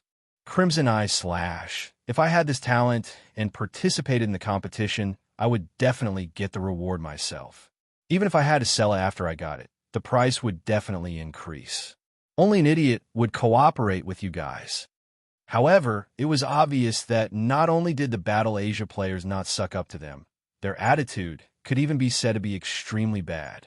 Yi Shenlong admitted that this game might be very capable, which could be seen from the fact that they were able to fork out 30 million cash to collect the theme song. However, he did not believe that a game company's product could be as epic-making as praised by the gaming media. At this moment, there were more than 1 million posts, and the number of posts was still increasing rapidly. Therefore, since he had decided to participate in the competition, he had to understand the game's content as soon as possible or even experience it personally. Moreover, from his point of view, the game that the owner of the izakaya liked to play should have a different style from the games that young people played. Moreover, he also knew about the Polo Financial Group. Its main business was in the field of medical drugs. During his treatment period, many of the drugs were imported from there. The financial group's strength could be said to be comparable to the wealth of a country. Are all the players nowadays so arrogant? For example, there was a picture of a player wearing armor fishing by the lake. It did not feel like the background of the game at all. Instead, it looked like a picture taken by the lake in the real world after cosplaying. Chapter 479. He had a rough understanding of Battle Online players' strong desire to spend money on paywalls, as well as the behavior of rich players in this game world. Yi Godlon was silent. He felt that the world had become a little strange. The more he understood, the more curious he was about this game. He wanted to experience it for himself and see what kind of addictive game world it was. There was a download address on the official website of Battle Online, but there was no virtual machine in the tavern that supported the game. Yi Godlon fell into deep thought. He instinctively picked up the pack of cigarettes on the table, took one out, and lit it with a gold-plated lighter. He took a deep breath. Cough, cough. F***CK. His cough was out of control, making Yi Godlon feel like he was dying, coughing up more blood. He stubbed out the cigarette, took a deep breath, stood up, walked to the door, opened it, and walked out. Although it was already midnight, the tavern was still playing music, and the number of visitors had not decreased at all. Yi Godlon stood on the second floor, looking down at the crowd for a moment, made a decision, and walked downstairs. He was going to look for a virtual gaming room outside to experience Battle Online. As he passed by the bar, Yi Godlon greeted the bartender, explaining that he had something to do and had to go out. The bartender did not stop him and smiled to show that he understood. After leaving the tavern, Yi Godlon turned on his phone, looked at the navigation, and walked to the nearest virtual gaming room. There were not many people on the street under the dim yellow streetlights, and the ground was very wet because it had just rained. The night breeze was chilly, and Yi Godlon could not help but tighten his clothes. He felt that he was really getting weaker and weaker. However, he was also very impressed with himself. He was suffering from a terminal illness and did not have a month to live, but he still wanted to play games in the wee hours of the morning. Others played games with paywalls, but he played games with his life. He felt that he was much more ruthless than those players with paywalls. Yi Godlon coughed all the way, his body hunched in the wind, and his back looked a little miserable. According to the location on his phone, Yi Godlon arrived at his destination in less than half an hour. He looked up, and the words two-dimensional gaming room were hanging across the road. Yi Godlon looked at the traffic light, waited for a moment, and walked across the road. Entering the game room, the sci-fi themed decorations came into view. The entire game room was decorated in 3 colors: white, blue, and black. As he walked deeper into the building, Yi Shenlong noticed that there were many posters of Battle Online pasted on the walls. Inside the gaming room, there was a gaming pod every 1 meter apart. This was the first time Night Godlon had seen a gaming room like this. After walking around for a while, Night Godlon suddenly felt like he was getting old. He could not find any virtual reality helmets at all. All he could see were game capsules. The terminally ill elderly felt that they were being bullied by the new era. He had no choice but to try using the gaming chamber. After all, if he had to find another gaming chamber, he was afraid that he would suddenly die on the way. Although it was already late at night, there were many players in the gaming room. Many of the gaming pods had red lights on. Night Godlon looked around and found a secluded corner. She took out her phone and scanned the area with the QR code. Beep. Activating the virtual cabin. Please select the game time.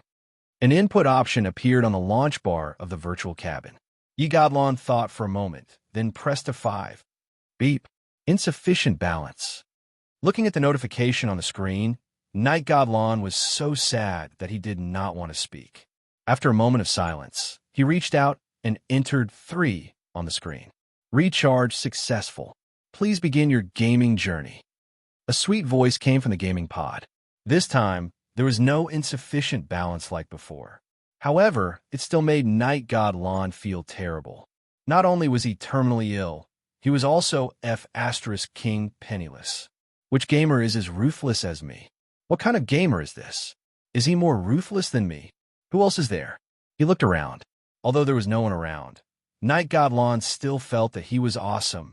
After the lid of the gaming pod slowly opened, Night God Lon lay down sideways. As the lid slid down, the nutrient solution flowed out from the holes around the pod. A virtual screen then appeared. A notification about the game's security appeared before Night Godland's eyes.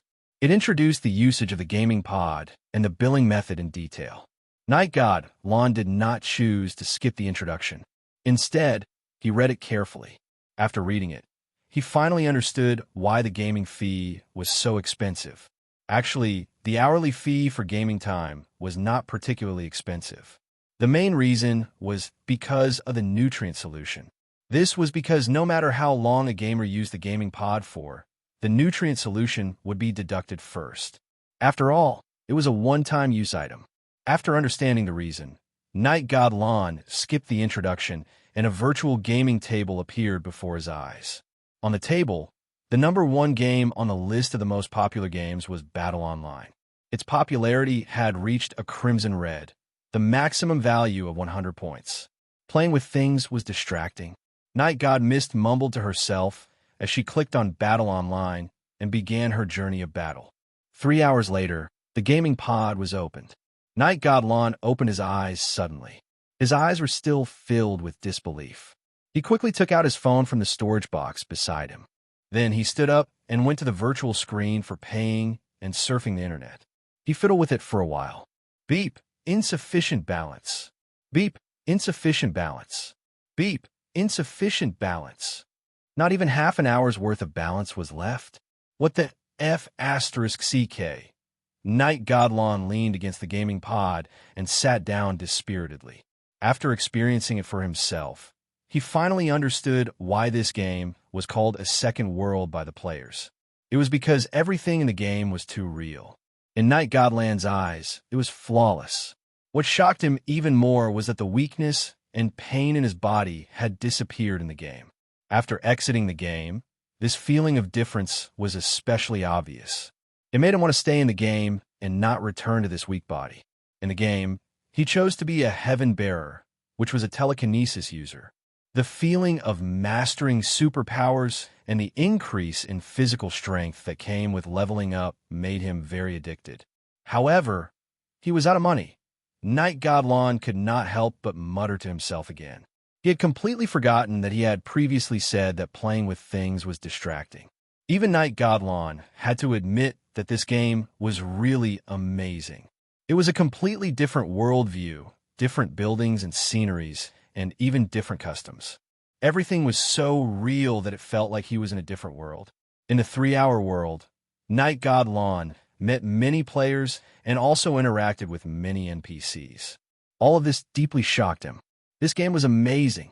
This time, Night Godlon praised from the bottom of his heart. However, Night Godlon immediately felt sad again. I'm out of money. Standing up, Night Godlon thought about it and decided to return to the izakaya. He would talk to the owner of the izakaya when he came back tomorrow. As he walked out of the gaming room, a gust of cold wind blew in his face, causing him to cough uncontrollably.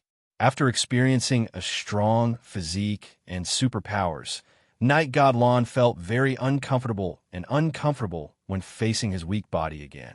However, at this moment, Night Godland's fighting spirit was once again ignited. After seeing the light, he must be thirsty for it. At this moment, he also understood why so many players were willing to spend money in this game. With a virtual device that could surf the internet 24 hours a day, coupled with the completely real world in Battle Online, it was equivalent to a second world. Moreover, there were superpowers in that world that did not exist in reality, a free mind without any restrictions, and a variety of interactive functions. Even Knight Godlon, who did not like to play games, fell in love with this game in these 3 hours. And Battle Online would also be his chance to be reborn. Thinking about his troubles, Knight Godlon dragged his weak body along the quiet streets of the bustling city. His bleak figure gradually faded away, and he occasionally coughed a few times. When he returned to the izakaya, the bartender who saw him smiled at him. "Your Excellency Knight Godlon, the upstairs has been tidied up. Would you like something to drink?" Knight Godlon shrunk his head and shook his head because he wanted to die. He went upstairs and entered the izakaya owner's room. The room had been tidied up. His vomit and the food on the table had been cleaned up. Knight Godlon strode to the sofa, lay down, and closed his eyes. At the same time, he began to think about how to make the theme song for Battle Online. As he thought about it, exhaustion washed over him like a tide. The next day, the doorbell rang, waking Knight Godlon up. After waking up, not only did he feel uncomfortable, but his vision was also white, as if it was covered by a layer of white gauze. Knight Godlon rubbed his eyes. He was already used to such a situation. After taking a deep breath, he stood up, walked to the door, and opened it. Standing outside was the izakaya owner, who was wearing a top hat. At this moment, it was also quiet outside, and the customers had all left. "Kemi-san, I hope I didn't disturb your rest." The owner greeted him with a smile and raised the breakfast bag in his hand. Knight Godlon shook his head slightly, turned sideways, and gestured for the izakaya owner to come in. After entering, Knight Godlon looked at the breakfast bag in the izakaya owner's hand, and his heart warmed. He felt that even his father did not treat him so well. After all, he did not have a father. However, after reading the post on the Battle Online forum yesterday, Knight Godlon finally understood why the izakaya owner said that the reward of 400 million was too little for winning the Battle Online theme song selection event. However, at this moment, he still decided to help the izakaya owner, because without him, he might still be hiding and waiting to die. Moreover, while helping the izakaya owner, he was also helping himself. "Kami-san, have breakfast first. We'll discuss after eating," the izakaya owner said with a smile. "I've thought about it. I want to participate in this Battle Online," Knight Godlon said immediately after taking the breakfast. Knight Godlon's decisive answer stunned the izakaya owner. He did not understand why Knight Godlon, who was still very hesitant yesterday, suddenly had such a huge change. Looking at the surprised face of the izakaya owner, Knight Godlon smiled in his heart. Obviously, the izakaya owner did not know that he had risked his life and spent all his savings to experience Battle Online yesterday. "Kami-san, thank you for your help. I'll try my best to cooperate with whatever you need from now on." After a short moment of shock, the izakaya owner smiled and reached out his hand to Knight Godlon. Knight Godlon reached out and shook the izakaya owner's hand, and a smile appeared on his pale face. Chapter 480. After agreeing to the izakaya owner's participation, Yi Godlon signed a contract with him. The content was simple. If Yi Godlon's theme song was successfully selected, all the tradable game rewards must be handed over to the izakaya owner. After that, Yi Godlon made a series of requests to the izakaya owner. The first was a recording studio because he needed to compose and practice songs there. The izakaya owner immediately agreed to this and told Yi Godlon that he had already prepared it for him. He had also arranged for an assistant to assist him in composing and arranged his travel and requests. For the second request, Yi Godlon needed a gaming chamber. After all, the content of the Battle Asia theme song must be in line with the game's theme. Therefore, he must learn as much as possible about the game. The izakaya owner agreed without hesitation and was ready to arrange a new residence for Yi Godlon. However, Yi Godlon refused because, in his opinion, it was the same everywhere.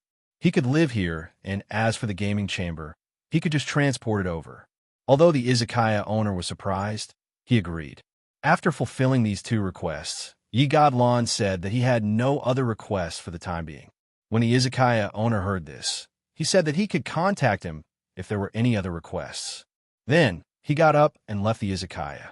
After the izakaya owner left, Yi Godlon walked into the house, turned on the computer, and began to browse the posts on the Battle Asia official website. This forum was the most loyal forum that Yi Godlon had ever seen. The players were very active, and there were also many players who organized the background of the game and the game strategy. This would be very helpful for his subsequent composing. As he read, Yi Godlon gradually became engrossed. After a while, the doorbell rang, and Yi Godlon was awakened from his state of concentration. He got up and walked to the door. When he opened it, a middle-aged man in a suit with a serious expression appeared outside. "Your gaming chamber has arrived. Do you need to send it in now?"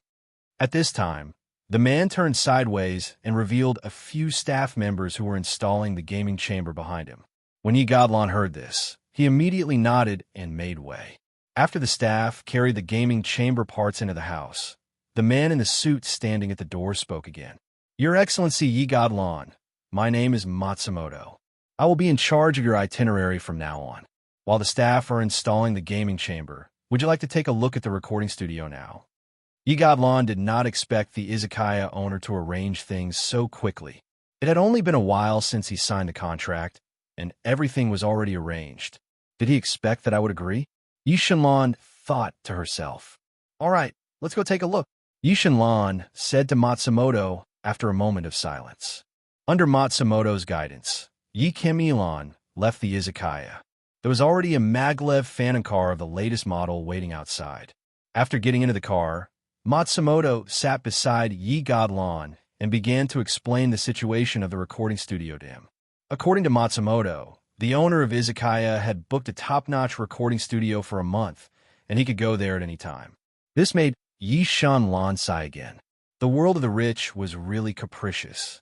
After all, even when he was at his peak, he didn't have this kind of treatment. At that time, the company's equipment was completely incomparable to what he had now. He didn't expect to experience it before he died.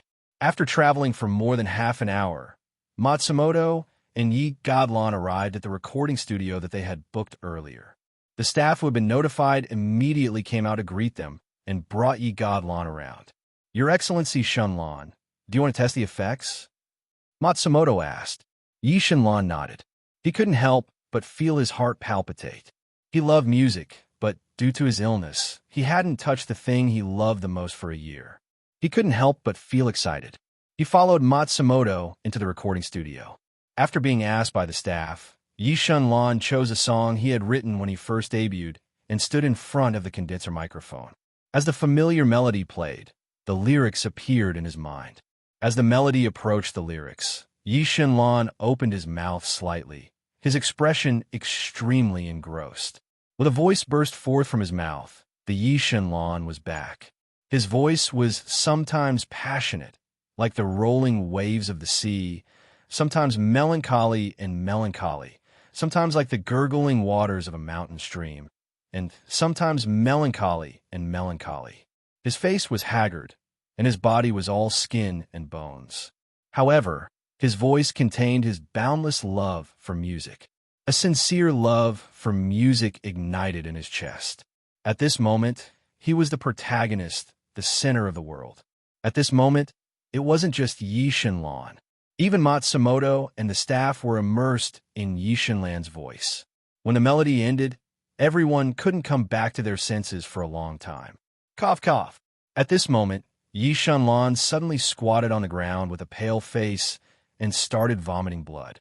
Upon seeing this, Matsumoto hurriedly stepped forward and turned his head to shout, "Call an ambulance." "No need, I'm fine. I'll be fine after vomiting a few mouthfuls." Yi Shenlong wiped the blood from the corner of his mouth and waved his hand. "Your situation isn't looking good. I think it's better for you to decline the boss's request." Matsumoto frowned as he looked at Yi Shenlong. Yi Shenlong pulled out the crumpled critical illness notice from his pocket and handed it to Matsumoto. "I have to agree. This is my only chance. Matsumoto took the critical illness notice and looked through it. He couldn't help but be stunned. At this moment, he understood why Yi Shenlan had said that. I'll dedicate the last of my life to the music I love. Even if I don't succeed, I don't think I'll regret it, Yi Shenlan said again. I'll try my best to help you, Matsumoto said solemnly after a moment of silence. Thank you. Yi Shenlan nodded and smiled. She forced herself to stand up.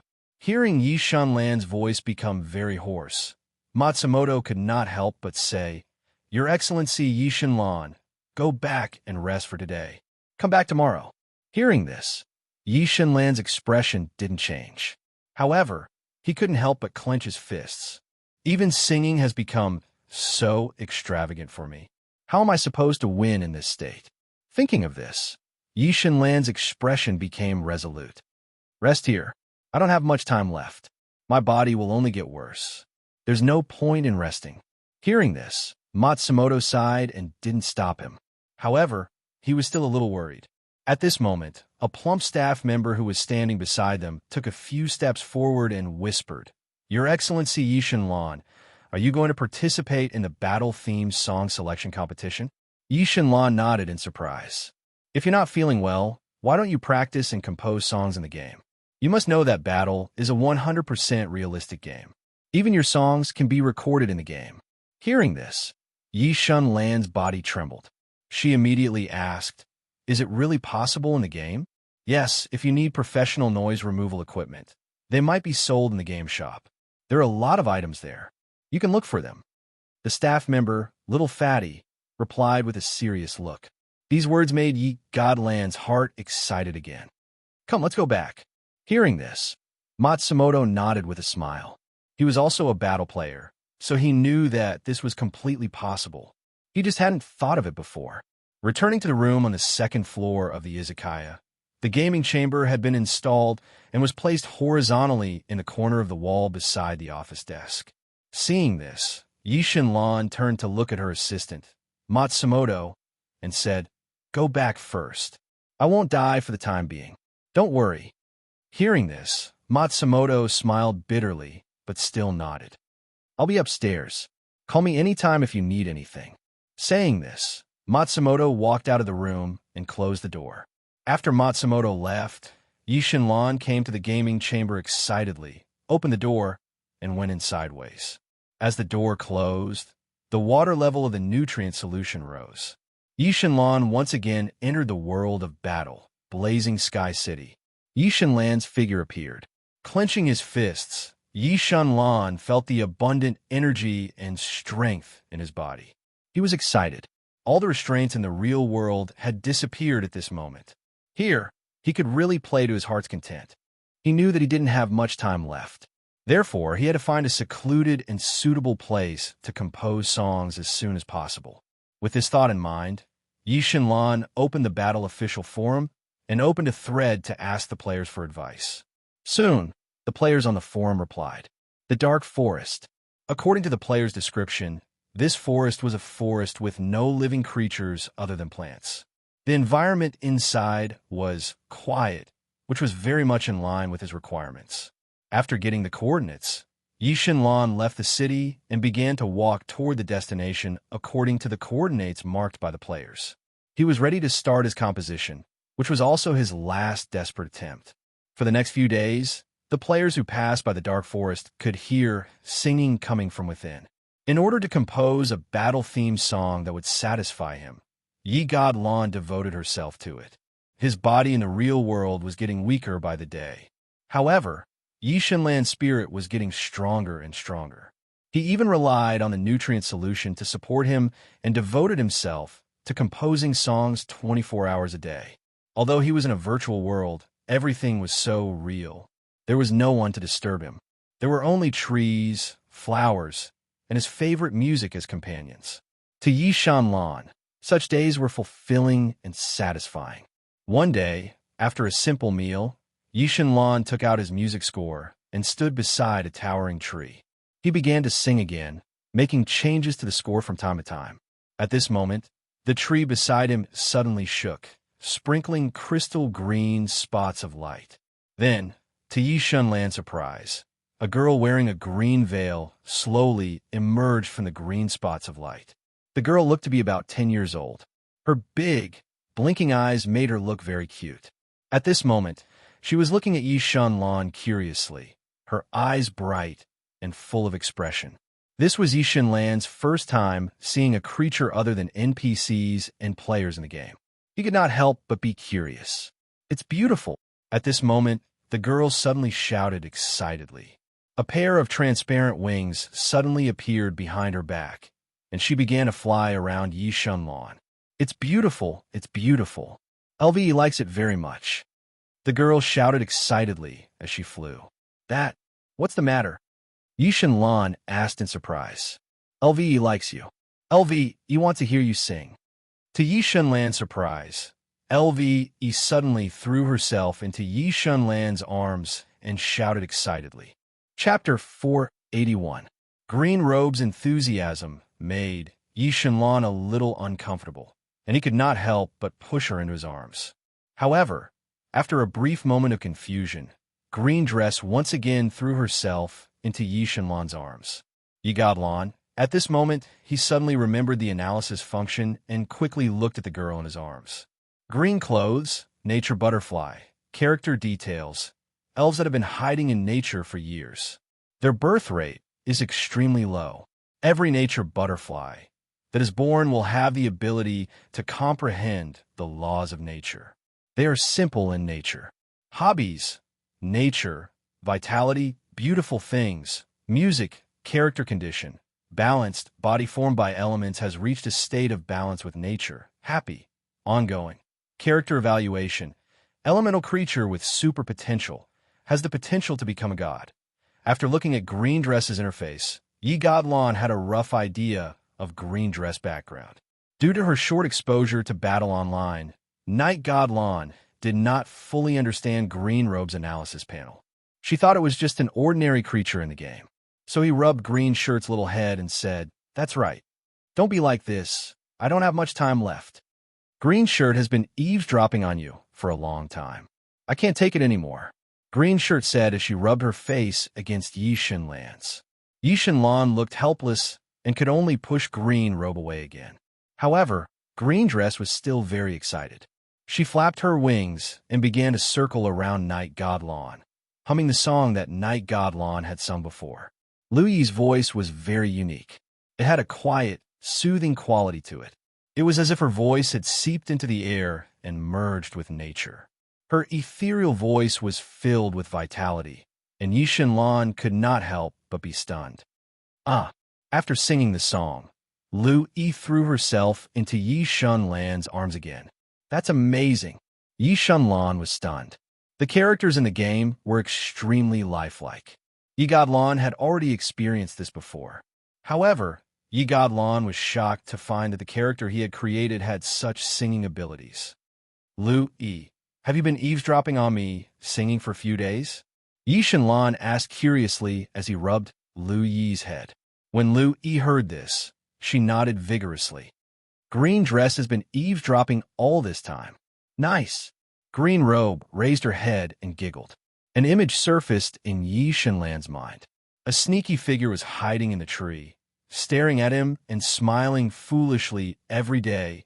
Yigadlan shuddered at the thought of this. Fortunately, the sneaky figure hiding in the dark was a little girl. Otherwise, the scene would have been terrifying. At this time, Green Dress once again burrowed out of Yishan's arms. She flapped her wings and circled in the air, shouting, "LVE wants to hear you sing. Louis wants to hear you sing." When Yishan heard this, she sighed. She knew that she couldn't chase this little fellow away. "Then be quiet. I'll sing for you. Louis wants to hear you sing. So Lou, he needs to be quiet." Green Robe giggled.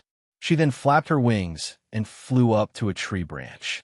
She squatted down and rested her chin on her hands. She stared at Yishan with bright eyes. Yishan shook her head helplessly, then turned her attention to the music score in her hands. A week had passed, and he knew he didn't have much time left.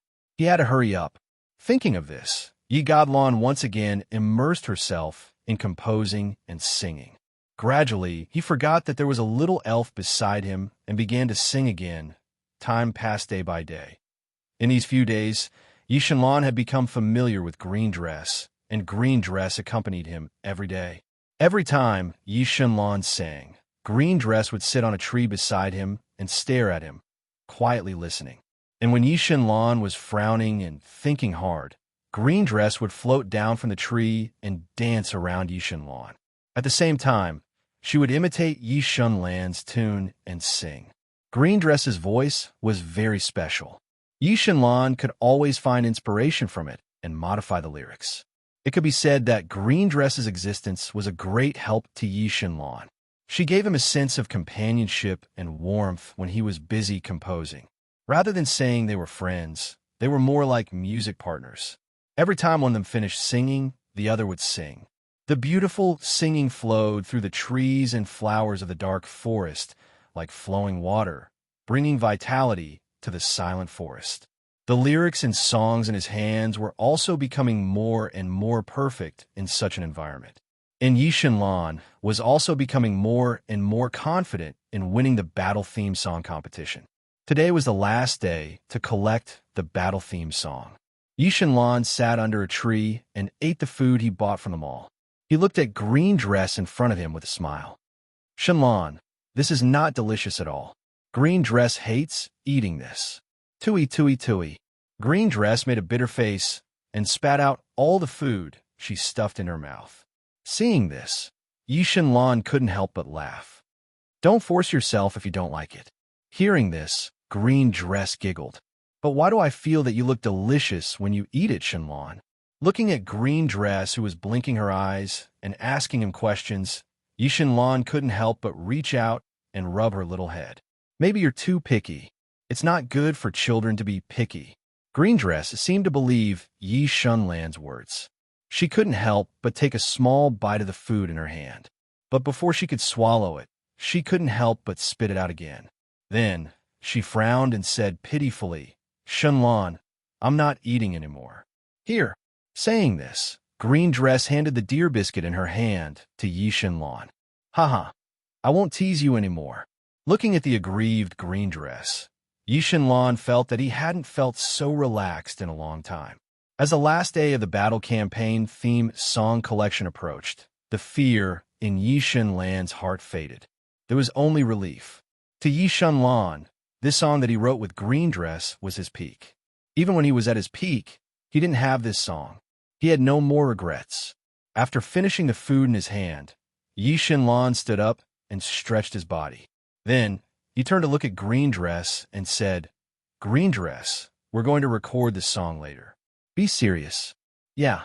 Although Green Dress didn't understand what he meant, she still clenched her fists and cheered him on with a serious face. On the last day of the battle campaign theme song, Yi Shenlan also started the recording of his song's music video. After testing her voice, Yi Shenlan clicked on the background music that the owner of the izakaya had recorded in the game. Then, he clicked on the record button. A familiar melody sounded. Yi Shenlan took a deep breath and looked at Green Dress, who was fluttering above his head. He smiled. As for this song, he named it Butterfly, Butterfly, P.S. It's better to accompany the background music. Night Goddess Land's song reverberated through the dark forest, and Green Dress in the image was like a lively fairy, dancing and circling in the air above Night Goddess Lawn. She danced with musical cymbals and a reverberation of a song that made one's blood boil with excitement. The green crystals that rippled out from the flapping of her wings added a touch of fantasy and liveliness to the video. He threw himself into it and sang to his heart's content. Yi Shenlan regarded this song as the last song of his life. He also fused his last passion with the notes in the song. At this moment, it was as if he was a part of the music. The moment the music ended, Yi Shenlan closed his eyes, raised his head, and spread his arms. He seemed to be listening to his own voice echoing in the forest. Game notification. Recording complete. Do you want to transfer to the competition channel? Yes. Yi Shenlan replied without hesitation. Game warning. Your health status is fluctuating severely. It has been detected that your condition is critical. Preparing to forcefully log off. The nearby emergency number has been called for you. At this moment, the game notification sounded again. However, Yi Shenlan's eyes were still closed. He knew that this moment would come sooner or later. It had been more than 20 days since the last month. Although it had come early, he was prepared. Game notification. Forcefully log off. Countdown 10, 9, 8. At this moment, Yi Shenlan opened his eyes and smiled at Green Dress. Green Dress, thank you. Thank you for your company. Goodbye. Hearing this, Green Dress's eyes revealed some doubt. Then, she giggled and threw herself into Yi Shenlan's arms. However, at this moment, Yi Shenlan's figure slowly dissipated and Green Dress missed. The smile on Green Dress's face froze. She reached out and touched a drop of liquid on her left cheek. Her eyes revealed a look of dissatisfaction. Shenlan, Shenlan, Shenlan, don't bully Green Dress. Come out. However, Yi Shenlan still did not appear. At this moment, Green Dress did not know why, but she felt very uneasy. She was a nature elf. Just now, she felt an emotion from Yi Shenlan's body. It was like a farewell. It was full of reluctance and attachment, but it was also full of relief. Shenlan, Shenlan, Shenlan, Shenlan, Shenlan, Shenlan. At this moment, Green Dress flapped her wings and began to fly around the dark forest. She was even shouting Yi Shenlan's name anxiously. However, Yi Shenlan's life force was unstable. He had been forcibly logged out of the game by the battle life detection system. The gaming pod opened slowly. Yi Shenlan's pale face was revealed. Cough, cough. The feeling of weakness appeared again. He could not help but vomit blood. At this moment, Yi Shenlan knew that he could not hold on any longer. His vision gradually blurred. He seemed to hear his own heartbeat. It seemed so weak, as if it would stop at any moment, so tired his thoughts were slowly being soaked in darkness. Vaguely, he heard the sound of a door opening and messy footsteps. There seemed to be the sound of an ambulance siren. The moment Yi Shenlan was sent to the emergency room, the theme song voting finally began on the official website of Battle. Carefully composed songs were posted on the main page of Battle for players to judge and vote for. In just half an hour, the votes for the theme songs were pulled apart. One of the songs, Butterfly, Butterfly, stood out from the rest. It had 3 times the number of votes and had an absolute advantage in half an hour. A large number of players clicked on the music video out of curiosity. They were all captivated by it. In the video, a young man stood in the middle of an empty forest, singing in high spirits. Nimble green fairies dotted the scene. Under the pale green light, the forest looked dreamy and colorful, full of vitality. I want to turn into a butterfly and fly high in the breeze. I just want to meet you as soon as possible. Put aside all my worries. There was no more time to waste. What would happen under this clear sky? Even in the face of an unknown tomorrow, I must bravely take the risk. Behind the limitless stretch of dreams, traversing the cold and heartless world. I don't want to lose to myself. I believe that I will never stop. Even if I encounter difficulties occasionally, I will definitely be able to overcome them. Like a butterfly spreading its wings, flying in the breeze. The players were immersed in Yi Godland's song. Looking at the smiling man in the video, no one would have thought that this song was composed at the last moment of his life. He even used the last moments of his life to film this music video. Just like the song said, there was not much time left. This song was full of emotion. It made the players feel like they were watching a butterfly facing a storm and harsh environment, flapping its wings against the wind. In a short period of time, the song had an absolute advantage over the other theme songs. It had become the hottest topic on the Asia servers forum. Countless players from other servers came over out of curiosity. At this moment, the Asia server players seemed to have seen the birth of the champion. They were all calling for the creators to come out and talk about their creative process. However, Yi Godlan could not see any of this in the white ward. The machine beeped slowly and rhythmically. On the bed, Yi Godland's weak breathing was like a candle in the wind, about to be extinguished at any time.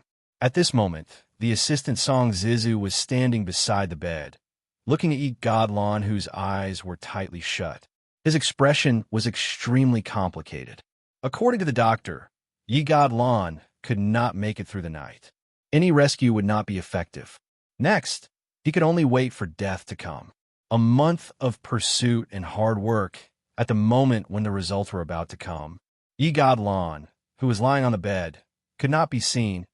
At this moment, Song Zizu wished he could shake Yi Lan awake and tell him that he had succeeded, that he had won the championship. His dream was about to be achieved, but the person who had been pursuing it was not there to witness it. Even Song Zizu felt indignant for Yi Lan. At this moment, the owner of the izakaya appeared beside Song Zizu. He glanced at Yi Lan, who was lying on the bed, with a complicated expression on his face. I have invited the best medical team over. I hope I can make it in time. Boss, I just sent a report on Yi Lan's physical condition to the medical team over there. They said that they can do nothing and will not come. Song Zizu shook his head. Hearing this, the owner of the izakaya was silent for a while, then sighed. Did I do something wrong? That's right.